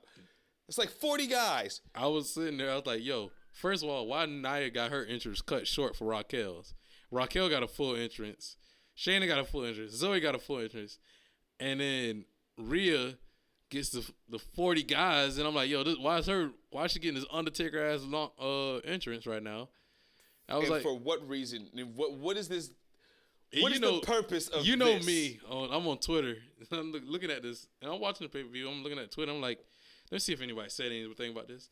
Everybody's like, what the fuck is this going on? Why is all these dudes out? Everybody's saying the same thing. Why is all these dudes out here? And I guess if somebody knows that's from that culture, if you could put that down in the comments and just explain what's going on, I 100% appreciate it. Because, like, we don't want to shit on nobody's culture. We just don't know. We just want to know. Like, some people do certain things different. It was like they came out holding, like, those glasses that the Druids hold when the Undertaker come out. Yeah. It was like they're just holding these cups. But it's like they just keep walking out, like, just one by one. Oh, and then, no, they're not just walking out. They're walking out, stopping, and then they're walk. And I'm like, why do you keep stopping? Like, hurry up. Like, yeah, like, get to your line. Why are you trying to get your moment to look out into it and then keep going? I'm like, bro, you let's waiting go. for a pop when you walk out? Like, let's go, bro. Let's go. We got things to do. It was taking so long, I forgot who was supposed to come out. Yeah. And then when Rhea music finally hit, I was like, oh, it was for Rhea. Like, for Rhea. What the fuck I thought it was like a commercial break kind of thing, like they was promoting something. Yeah, promoting something. I was like, okay, cool. But that match went 11 minutes and 5 seconds. Did it? Yeah, it did. Hey, it was worth every fucking 11 minutes. And, I'm starting to go with the Cornette theory. Maybe less is more. Less is always more. Because that was a great jam-packed match. So, yeah, we can move. If you remember WrestleMania, I want to say it was night 1 and night 2. The best match of night 2 was a tag team turmoil match. And they had the less time out of everybody on that card. I forgot about that for a minute. The one with the Street Profits, the War Raiders. Yeah. And I forgot who the fuck else was. Braun and Ricochet. And Alpha Academy. Gotcha. Bro, that was the best match of that night. It was fun. I enjoyed it. I was like, bro, let's get them boys some more time. I'm having a good time. But so far, we're 2-0 in our predictions. Next match was Solo Sikoa versus John Cena, which went 16 minutes. I guess we 2-1. Well, I know I'm 2-1 in my predictions with this one. Yeah, we both are 2-1. Because I kind of had a feeling, but what happened was, I think we had just came from. Well, I just had left the gym, and me and my daughter I took her to get something to eat or something, and we got home, and I just looked on Bleacher Report because she had my phone all day. So I looked at the Bleacher Report, and as soon as I looked at the Bleacher Report, it said John Cena retired. And I was like, wait, what the fuck? So I instantly run to the room, and I turned the Crown Jewel pay-per-view on and I start watching it. I'm like, wait a minute. Hell nah, he didn't just retire. Like, off a Crown Jewel show in Saudi Arabia? Yeah. So I had to turn it on and watch it. So I'm watching the match, and as I'm watching it, I'm like, oh, fuck, he's going to lose this match. Damn it, my predictions is fucking going to be off. And I wanted to text you, but you didn't reply after the last one, so I was like, fuck, he probably went to sleep or he's still working. Yeah. So I'm like, fuck it, this nigga about to lose. Well, excuse my language, but I was like, he about to lose. But I'm watching the match, and like, I'm bored, and I know I'm rambling, but one more thing I was looking for in the match is I like to see new guys' move sets. Right. And Solo does not have a move set whatsoever. He has a Samoan drop, and that's it. Everything is a stomp or a punch or something that looks like close to a Samoan spike, but not a Samoan spike, and that's it. And I will say this. WWE main roster has limited Solo's moveset. His potential? No, his moveset. Because in NXT, he had moves for days. He jam-packed. I mean, did he? Okay. They do that with all the heels. All the heels movesets get literally limited to the most basic stuff that they do all the time. Jesus Christ. Because literally. Except for Kevin Owens. Except for Kevin Owens. Literally. Except for Kevin Owens. And I would like to say that. Because I would say Damian Priest used to do this one move which he pulled out a little bit of it. He didn't actually do the move, but he did something, a variation of it. But he used to do this one move where he literally dive outside, but from the middle rope. So he'll hop from the middle rope to outside and senton. And he used to do that as a babyface. But I know a movie. He doesn't do that move at all anymore. They tell him probably don't do it because it looked dangerous. Might be. Like the Dale Hello guy or whatever his name is in AEW that kind of does it. Oh, and Andrade? He twirls extra times. Oh, Andrade? No, the other guy. He's kind of new. Like Omega brought him in. He did it on the table. Vikingo. Yeah, there you go. He does Del Vikingo, or whatever his name is. Yeah. Butcher that name. But yeah, the heels always get a limited moveset. I don't know why.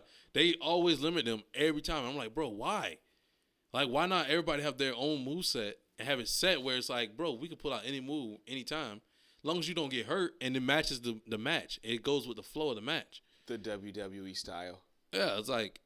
Because they want okay, so I learned that from Edge. They tell you to take your time. Yeah. And when you take your time in the ring, they want you to just take your time to do a move and sell. And then with him being in there with Cena, I knew his moveset was going to be very limited. Because with Cena, guys like Cena, Edge, Orton, when you're the heel in their matches, you're going to do the least. Well, you're not doing also, you got to think, too, Cena, he can't get hurt. He's Hollywood right now. He can't. That's the only way. That's literally the only reason that he came back. Oh, I'm not mad at that, but get that man a body slam. Give him a backdrop. You know, the ring is padded like a motherfucker now. You know how it is with John, man. They treat John like he glass. Like he made out of glass, man. John takes bumps harder than he can be slammed. Yeah. When he's getting the shoulder tackles and he's taking those flat back bumps, he's hitting hard. Hey, man. You know how it is. So He's glass man right now. But I'm saying John will take a little bit more. Yeah. I'm not saying that John wants to go out there and just like have this great match right now, especially at his age and with his body's limitations now. Right. But what I'm saying is John will take a body slam. Right. Solo, give him a body slam. Give him a body slam. Solo, give him a backdrop. If he puts you on the side of the headlock, put him in the backdrop. You know what I mean? This side note though, and I mean he shows up in the match. He does show up in the match, but he shows up in the show later on. The Miz. What about him? The Miz out of nowhere, if you watch Raw past Raw, he pulls out all these different moves that you haven't seen him do in years or never seen him do it before. I see Miz do his moves as a heel. He does his clothesline, his turnbuckle clothesline, where he then yanks you down and then go to the top rope and drop an elbow. I see him do that. No. He did a springboard crossbody and did a tilt-the-world DDT. When have I've you never seen him do a springboard. He ain't never done that before. But he a babyface now. Now he a babyface, boy. He unlocked all the moves. But I've seen him do a tornado DDT before. I've seen him tilt the world tornado DDT. No. Oh, okay. Nah. Like go around the whole body and everything. Nah. How did that look? Slow as shit. Slow as baby shit. I'm not gonna lie to you. It was in slow motion when he did it. It was like he just found out he could do it. And he was like, "Fuck it, I'll try it. I'll do it." Jesus Christ. That's how the Miz is going now because he's a babyface. So when you get a babyface, you unlock moves. When you go heel, your moves get locked up. But yeah, that match was crazy. It was boring for a little bit. I don't think it was boring. I got bored a little bit. Well, really, I was more like, I guess my nostalgia was getting hurt. Because John looks older. John was looking older. And pale. And it felt like it was ending.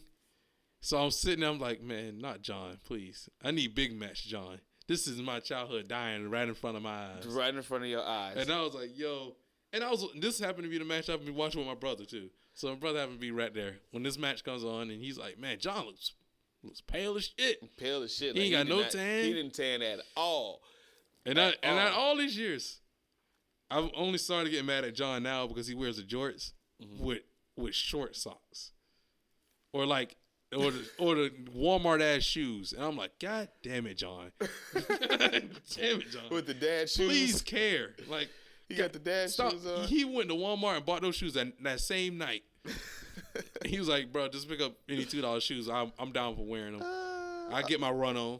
We got to talk about it, though. So, the finish is what kind of made it seem like your childhood was dying in front of you. Because the finish, I don't know who said it. I don't know if I seen it on Instagram later that day. Maybe I seen it on Instagram. It looked like a scary movie, and the killer was just stabbing the hell out of him, just yaka, yaka, yaka, yaka, yaka. Oh, you see John doing that? Yeah, and this is the end. Like, the main character dies in this movie. Like, John was getting mauled. Yeah, it looked like a Scream movie. And then Michael Cole didn't help.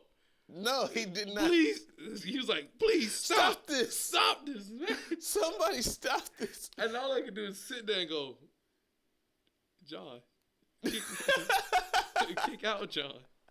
Kick out, John. I don't care. I don't care how many support sites you got hit with. Kick out.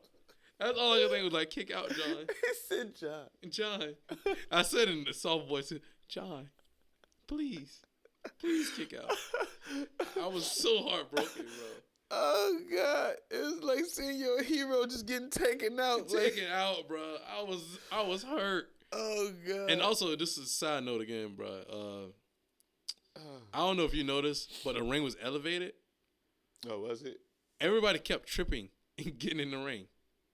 Literally everyone before that match, everyone kept tripping and getting in the ring because you could see like the steps. Mm-hmm. So it was like the steps, and then the ring is like a little bit higher. Oh, and they're so used to the step being covered right there at the ring, being aligned with the ring. So like they're both like it's kind of elevated. Oh, so every time they step in, they're like kind of tripping a little bit. And all I could think in my head is, bro, John about to slide into this ring.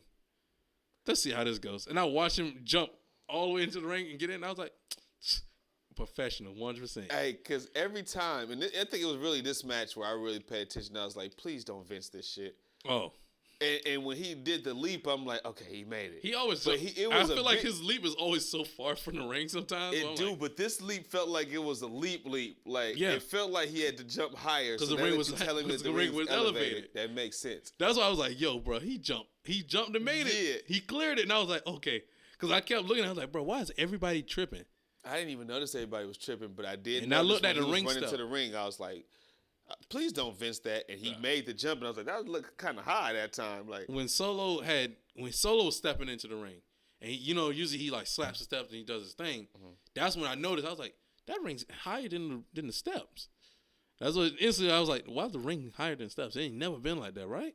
And I kept looking, and like once it kind of got to the hard cam and everything, I could see where it kind of like it's like extra stuff that's like picking it up. I'm like, oh yeah, they got that ring elevated. Oh, bro, John. And I instantly was like, John about to go hop his ass right in that ring. Bro, I really hope he don't get taken out by them ropes. If he times this perfectly, that'd be crazy. But yeah, he timed it perfectly. It was a good match. I mean, I was kind of bored a little bit, but the ending kind of got me amped up when I started seeing John hit the little comeback shoulder. I was like, okay, now 5 moves of doom. Put that boy away. And then Solo put that boy in the dirt, and I was like, damn. Yeah, smoking on that Cena pack. He murdered him. Right, and then the next match, we had another childhood hero up in there. We had Logan Paul versus Rey Mysterio for the WWE United States Championship, with Logan Paul winning the championship, which we both predicted, getting us back on track. 3-1, baby. 3-1. The match was cool. Nothing bad. And nothing spectacular. The ending kind of was corny. Somebody, I think a heel turn's coming. We already expected it. For who? Oh, for Santos? Yes. Why would you take the knuckles away from? Didn't leave it there. That's too suspicious to me. Yeah, I forgot all about that, but I absolutely was thinking that in my head as it was going on. I was like, oh, he about to turn heel. He did that shit on purpose. It was like 3 key things that came. That and you never had no contact with other bro. He just ran out. You didn't touch him or nothing. Nothing. So that was all a part of the plan. So in my mind, I'm thinking about that moment. Logan saving Rey Mysterio from dropping on his neck. No, it was his fault. Who, Logan? It was Logan's fault. Yeah, that's what I'm saying. But he still technically saved him. No, he corrected it. No, you corrected that shit. He didn't save him. Okay, not to me because his knees buckled. No, actually, the problem was Logan was far away. That too, and he had to try to run to catch him, and then his knees buckled once Ray's body connected with his and landed on him. His knee buckled. So luckily he was strong enough, and he kind of grabbed the shoulder. He kind of, and Race being a fucking professional, put hands down. Yeah, he put hands down to make sure, like, hey, I'm strong enough. I can make sure I don't break my neck. Big E just head first. There was no hands down. You talking about when Big E broke his neck? Yeah, so that's why it was tragic. There was no hands. That was Rich Holland's fault. I'm not saying that, but what I'm saying is Ray had the chance to even protect himself. Yeah. He could see it. He could see it happening. Yeah, so it wasn't going to be a disaster. So that's why I don't think that Logan saved him. Logan saved the move from looking. He recovered it. There you go. He recovered it. There you go. And then what Logan says to Ray after the match. That's what I said, the corny shit. What do you mean? I thought that was corny. Why? I just thought all that shit was corny. What he said to him before he ended the match and what he said to him after the match. All that shit was corny. I thought after the match when he said that, I was like, bro, he's such a dickhead. That's all I could think in my head was, dickhead. Because all he said was, great match. You're a legend. Sometimes you just got to do what you got to do. And then Ray's like, you know what you did. And then I know where Logan goes, I don't know what you're talking about. And just goes off to celebrate the title after he just cheated. In my head, I was like, that's some dickhead shit. Why would Ray to be like, you know what you did, like, that's corny. Like, this nigga's never been a babyface. When he challenged you, he didn't challenge you as, like, some babyface that you were on the same level with as far as, like, being moral. Yeah. You know what I mean? Yeah. Like, you guys weren't on the same level, so how could you expect anything different from him? Yeah. Well, I guess to me, he's cheated before. He's cheated before, but in my mind, it's just the way Logan comes over, like, oh, great. Like, it's kind of like, you cheated before, and also you be like, oh, well, it was a great game. We played great. Nigga, you cheated. Get out my face. I can see if that was Pat McAfee. Excuse my language, but like, then to me, I don't think it would have been corny. But to me, it just felt like a guy was acting.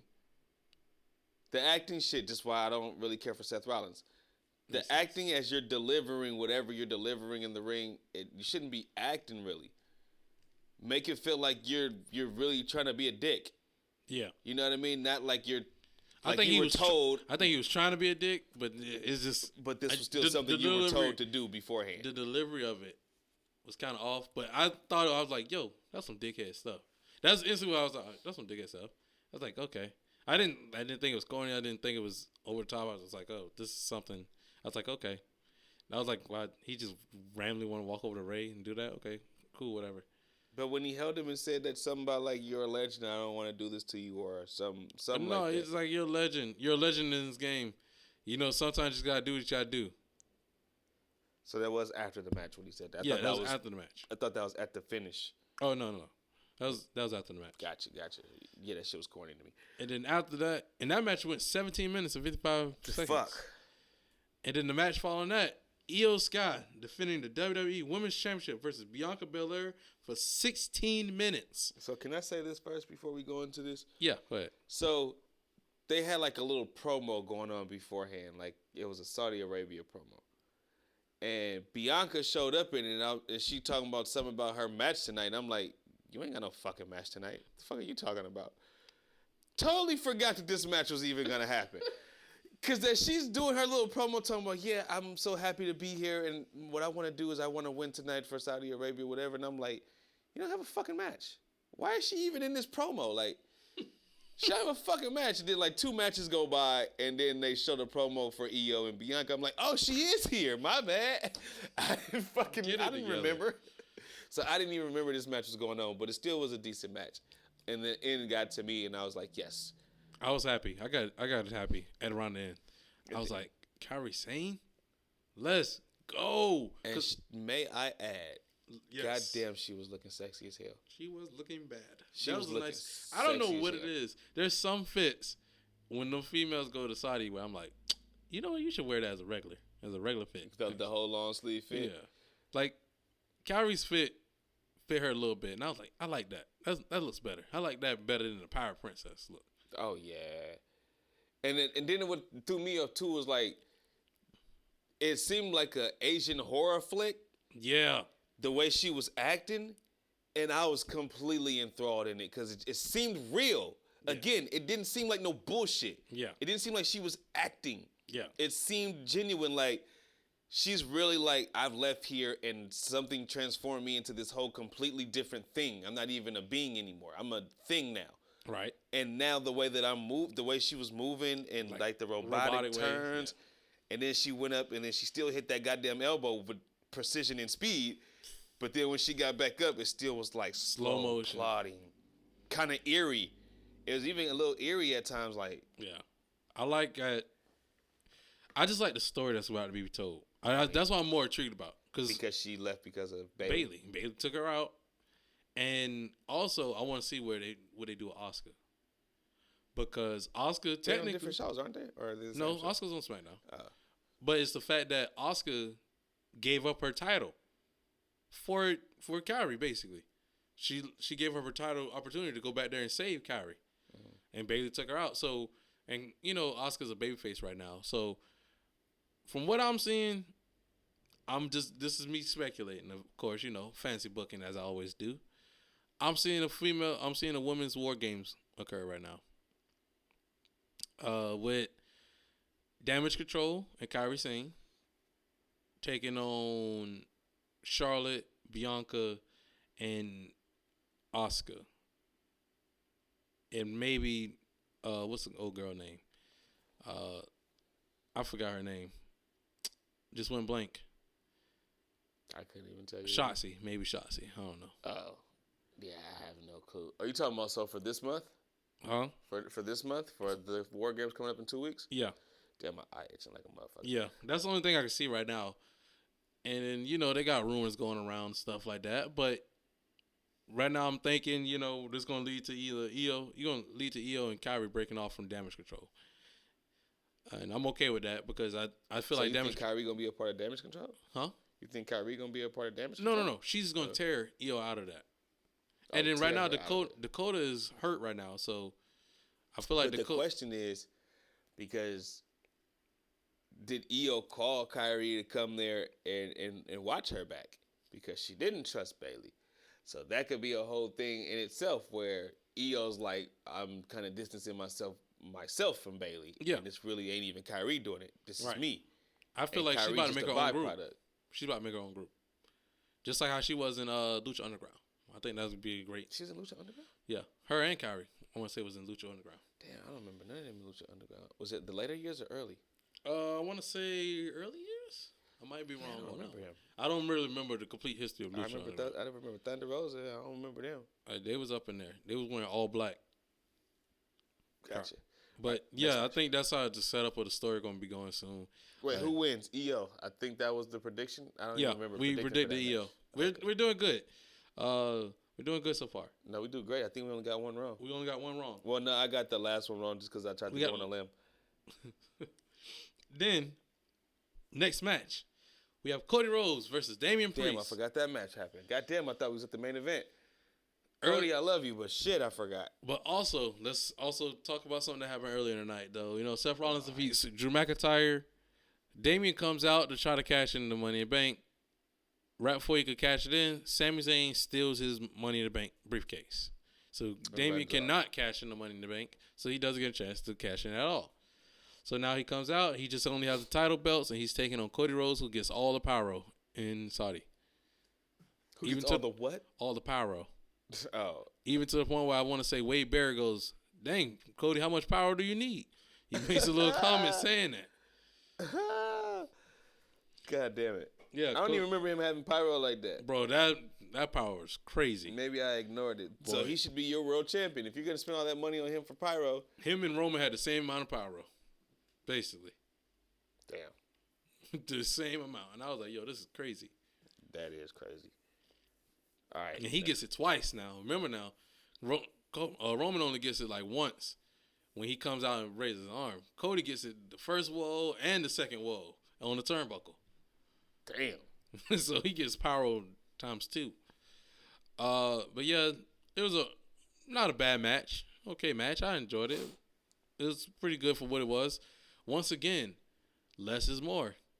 That match went 11 minutes and 5 seconds. 11 seconds. No, it went 11 minutes and 5 seconds. Same amount as the Fatal 5-Way. I ain't gonna lie. When the finish came out, I was like, oh, that's it? Yeah. All right. I think it was like 3 crossroads. Yeah, but I felt bad for Damian Priest, though. And we got a Jay Uso surprise showing. Yeah, we did. Which everyone thinks that they can't go out of the country. I think they just can't go to like Canada or something like that. Is it they or is it Jimmy? Jimmy. I want to say it's just Jimmy right now. I think it's Jimmy. I think it's Jimmy right now. Because Jimmy has all them goddamn drunk driving situations. Jay has one. But I think that probably been cleared and paid up since then. Yeah. And probably came off a record. Right. But Jimmy got arrests. Yeah. Like, fighting with the police officer. Jimmy's Naomi's husband, right? Yeah. Yeah. Fighting with the officer after he got arrested. You know what I mean? That type of shit. So, with Naomi in the car. This is a side non-wrestling. Well, I mean, it's wrestling conversation, but I laughed because I was like, oh, the Usos, they get announced from San Francisco, California, I want to say. I noticed that too. And I laughed, and I was like, huh, that's crazy. I live there. I live up in that area. And then Roman gets announced as Pensacola, Florida, which I used to live there too. So I was like, man, I'm secretly part of the bloodline. You stupid. And I was like, Solo, he got announced from Las Vegas. I was like, I guess I know I gotta move to now. To be a part of the bloodline, I must move to Las Vegas. You stupid. So Solo also is from San Francisco. They all are from San Francisco. And the crazy part is when they came to the WWE, they used to always get announced from Pensacola, Florida. Mm-hmm. I remember that. And I'd be like, why? At first, because I knew it. Because, again, I know Sam Fatu from Sacramento. He lived in Sacramento, which is the twin of Rikishi. And then when Rikishi retired, he moved out to, like, the Valley area out here. You know what I mean? So that's why I'm like, I know where they're from. Like, the whole family, Alpha and Sika from San Francisco. They got into the business from attacking Pat Patterson and shit, being in the stands. They were, like, fans. And that's how they got into the business. They're all from San Francisco. So, like, when they used to announce them from Florida, I'd be like, what the fuck? So then, like, when Jay finally turned babyface, they started announcing him from San Francisco, California. And I was like, oh, so now you changing it, huh? Hey, man. Now you changing it. Now you finally starting to rep. And then they started seeing them on hella shit talking about how they from the Bay and all that shit. I'm like, blood, I knew it. When you niggas had the do-rags on and the big jerseys with the chains, y'all was living out here. I know a couple of y'all cousins that I went to school with out here. So, like, I already knew it. So it just seemed weird to me now that they changed it back to San Francisco. Especially Jay. I don't know about Jimmy. I don't know about Jimmy. But, anywho, Long yeah. tangent, my Cody bad. and Damian was a good match to me. We predicted Damian was going to win. Well, I wish Damian had won. Yeah. We wish Damian had won, but Cody won. Like I said, I thought it would damage Damian, and it kind of did. Like, he can't never win none of the big matches. They lose on every pay-per-view. Yeah. They win on Raw, but they lose on every pay-per-view. Last singles match he's won. No, not last singles match he won, but last single match on the pay-per-view was against Bad Bunny, Puerto Rico. And he lost. And then he lost. So, which was a great match. Let's just say all still these big matches. considered the most considered match of the year. Nah, he's talented. Like, he can have great matches, but now it's starting to be about elevating. Now you need to become a main eventer. You have the look. Yeah. And but it's really he needs not to start even winning. on him. It's on the company.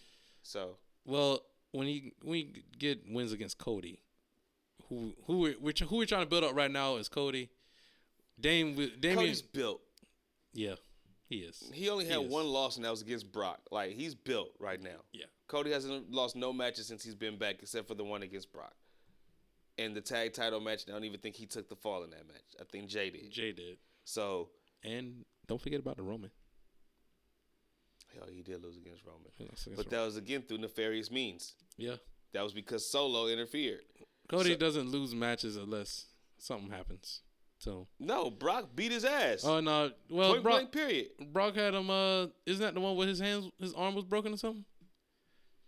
No. He escaped with that one. Never mind. Yep. Cody did get beat. He got beat bad. He got beat. Decisively at that. He got beat. And that's the only time he's gotten beat like that. Remember, he beat Seth Rollins 3 times in a row. He did. So he could take a fall to Damian Priest. It wouldn't hurt him. He still can win the title at WrestleMania, and it's not going to hurt him. Well, speaking of the man who gave him his first loss back in the WWE, the Tribal Chief, the head of the table, the undisputed WWE Universal Champion, Roman Reigns, with Paul Heyman. The wise man. They're about to call him the wise monk. No, the wise man, Paul Heyman. Versus L.A. Knight, the biggest rising star on SmackDown today. Yeah. For 20 minutes, we had a fight, and the Tribal Chief comes out on top once again, with Roman Reigns winning. Actually, he did show up there. With the Roman Reigns winning. He's always there. Due to the distraction of Jimmy Uso. So can I say this? Yes. I'm starting to get tired of Roman's matches because they're all the same. The only difference in this match, there was no Solo. Actually, Solo was there. Oh, he did come out during this match? He came out only to the ramp. Okay. And then Jimmy came out on the other side. And then LA Knight took him out. Every match. Yep. I don't care how you put it. And Roman just trash talks through the match. Yep. There's not really no moves being done. It's punch, kick. Don't you remember when Roman used to do like a whole bunch of moves when he was a babyface? He used to try shit. Yeah. As a babyface. He doesn't do anything now. He doesn't do none of that stuff no more because he's ill. And these matches be 20 minutes, 30 minutes, 40 minutes. Yes. Of just nothing. Yes. Or just grab somebody and let's brawl into the audience. Like, come on, man. Like, this isn't 1999 anymore. You're not The Rock, and he's not Austin. I get that's what we were going for with this. But neither one of you are rocking Austin. I'm going to tell you. I don't even know how they got away with it. We were just such in nostalgia with them. Like, I don't even know how the fuck they got away with the kick punch shit. All he does now is The Rock. It's The Rock and Austin combined with Brock Lesnar now. How Brock Lesnar matches used to be. But who used to trash talk like this the whole match? No, I'm saying. Where the microphones were turned up and you could hear what he's saying. What, Booker T in WCW? Like, I can't even think of nobody who... Roman does talk a lot of trash. He talks the whole match. The whole match. The whole match, he just talks, and the mic picks it up every time. You can hear and understand every word he's saying. Oh, yeah. you're the next big thing, huh? I've heard those words before, huh? Yeah. Yeah. How about no? You know, just the hell of just talking. Like, shut up and wrestle or fight, whichever one you're gonna fucking. We got them, folks. We got them. What? Got me? This is what we want. This is what WWE wanted. They want the fans. I keep saying we, because I'm a Roman Reigns fan, huge Roman Reigns fan. But WWE wants the fans to be just like you right now, sick and tired of his matches. Sick and tired of him. Is that what the plan was the whole time? Yes. I thought it was just to make him the longest running champion, no, not to make his matches fucking what happens same. now is when Cody does finally beat him, or whoever the babyface is that finally beats Roman, boy, that rocket gonna be strapped to them. Cause guess what? The fans gonna sing their praises, give him flowers and everything. Because guess what? You was so sick and tired of Roman matches. You tired of him having a title. You tired of how he just sits there talk all the match. How he barely does anything. How everybody always cheats so he can win. So yeah, I mean, I guess I'm on the backside of it. I'm like, bro, I got a question for you. I'm down for Roman to keep the title forever. I got a question for you. Unless it's for Cody. I got a question for you. What's up? Do you fucking think that any of that's going to change even if he loses the title?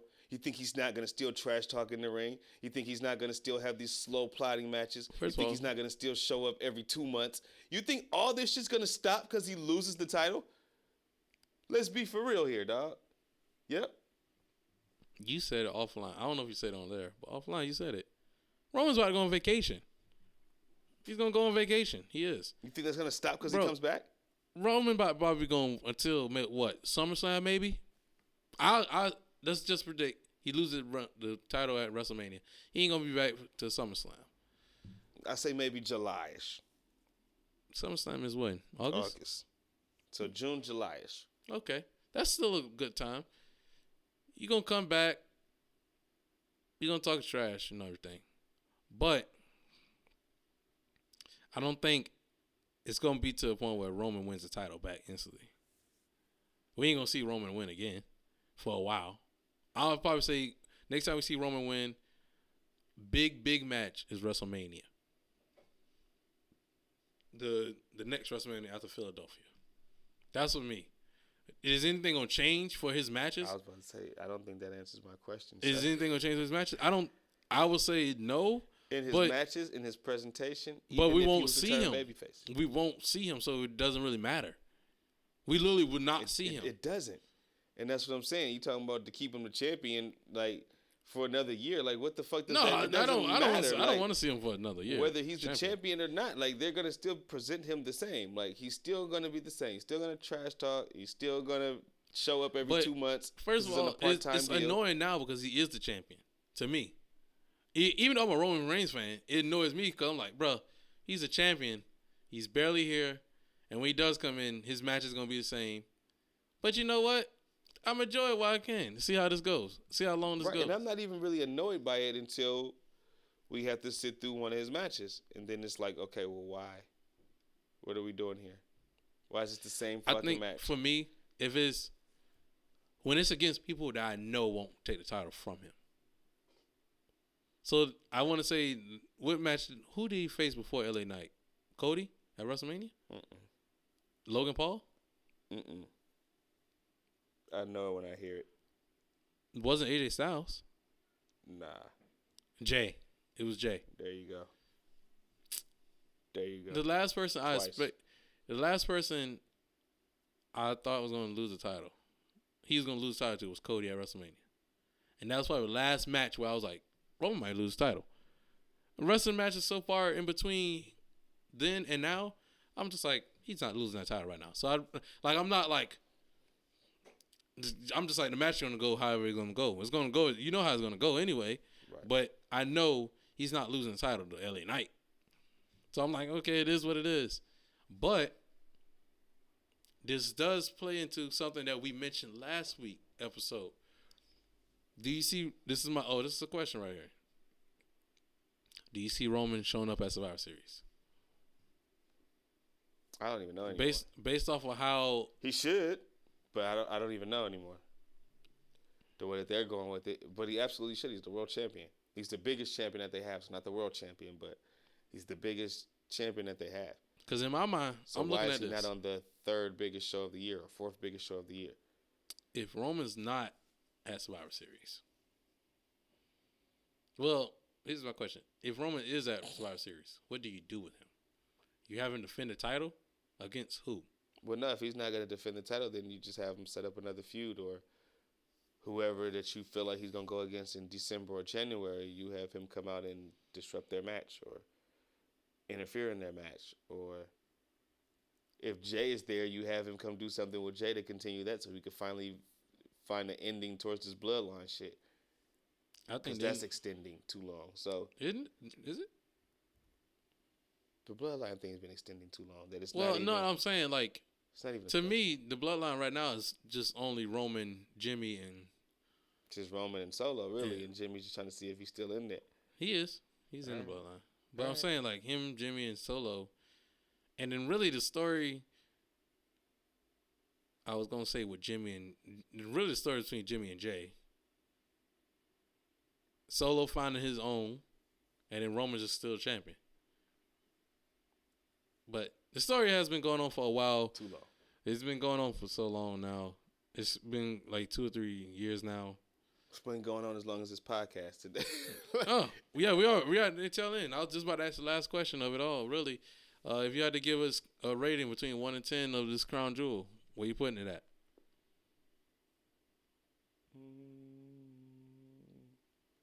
2 matches fuck it up for me. 6.5. Okay. I would give it a solid. Looking at the card and everything, I give it a solid 8. I'll go 8. There's some good matches. He said 8. Yeah. There's only one match where I really was like, I'm not in this. I'm really not into this match. And it's probably the Seth Rollins and Drew McIntyre match. Yes. That's probably the only match where I was like, I'm not into this. And there was one more. I ain't gonna lie, the Cody Damian Priest match. I really wasn't into that match. I guess because I don't know.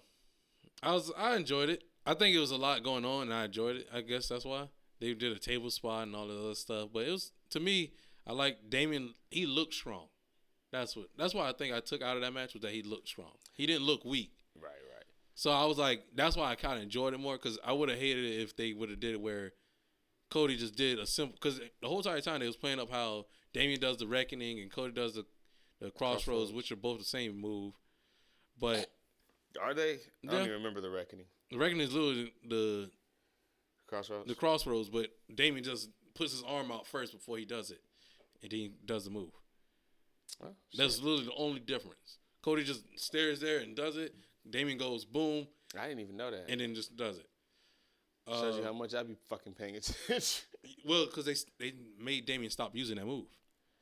He's been using South of Heaven as his finisher. Right. So ever since Cody came back, he can't do the Reckoning for that reason, I guess. But I like that Cody had to put him away with three Crossroads. Yeah, you can take your own move once or twice. I got to give you the third of your own move. I got to give you a third one to put that thing on, put that extra on that thing. So that extra yeah. But yeah, overall, that's been the episode. You got anything else? Damn it, I do, but I don't fucking want to do it. Fuck, yeah, I don't want to do it. Okay, cool. Well, yeah, I don't want to do it. Go ahead and get these promos out the way. You guys, go ahead and check out the Heavily Opinionated Podcast with your boy Playboy Troy, Melly Mel, Coolie High, DJ Rose, and Platinum Pat. Platinum P. Yes, the P is silent for Platinum P. Last week we sat there, we broke down the past week of NFL, but also we talked about the holiday schedule for NBA and for the NFL that's coming up for the Thanksgiving games for NFL and the Christmas games for the NBA. And we also broke down certain things we would change about the NBA in-season tournament. Just a quick little thing, little preview, I guess. We talked about my suggestion was, why don't we have the in-season tournament start off the season? And we actually have the season start off either end of November, starting off of December. There's no reason to go ahead and get it started up early because no one watches. Not many people are watching NBA so after the first 2 weeks of the NBA season until Christmas time. It's kind of like that blank period where a lot of people are not really watching NBA that much. And then you really get back into the NBA season when Christmas time happens, when it's Christmas Day. And then you pay attention then for that day and for a little couple weeks. It's only because of the NFL. Yeah, it's only because of the NFL. That's what I'm saying. So you might as well go ahead and capitalize on it. Just have it shift. You shift it a little bit. Have the season start up. All right, end of November time. Really right after Thanksgiving. And have it, and literally have the championship game of the in-season tournament on Christmas Day. Hell nah, because it'll only just be one game. No, you still have games. Oh, but you just make that the special game? Yeah, you make that like the middle game. The prime time game, I guess. Gotcha. That middle game. Because usually the best game of the day is that middle game. So you make the championship the middle game and get out. You are going to have eyes on the games anyway on Christmas Day. Why not get eyes on the tournament? Boom, that day. I think that would be dope. And actually get more eyes on the game. So, yeah, we talked about that. Also, be on the lookout. December 15th, 16th, Heavily Opinionated. We heading to Atlanta. We'll be there at the Band of the Year and the Cricket Celebration Bowl being held in Atlanta. HBCUs gonna be celebrated.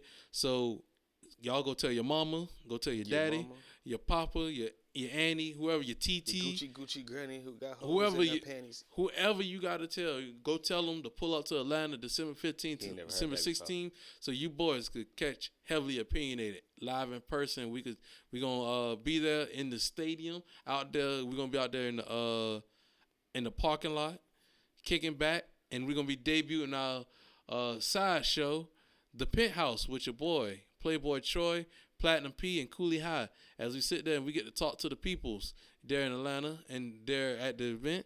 And we might be doing a little pop-up in Savannah, Georgia, where we just sit there and we get to connect with the people. So, once again, that's Heavily Opinionated Podcast on Instagram and TikTok. And coming soon, The Penthouse on YouTube. Are you done? Oh, yeah, I'm done. Shit. You got to announce when you done, bro. You can't just stop it with no period. Like, yes, I can. No, you can't. End up becoming a run-on. If your face is going to get clean. See, that's what you want. I got promos for days. I know. I got promos for days. I be getting my people plugged in. If you guys want us to promo something, let us know in the comment section. Let us know. Your boy be plugging and playing. Look at them numbers. Stop playing with me.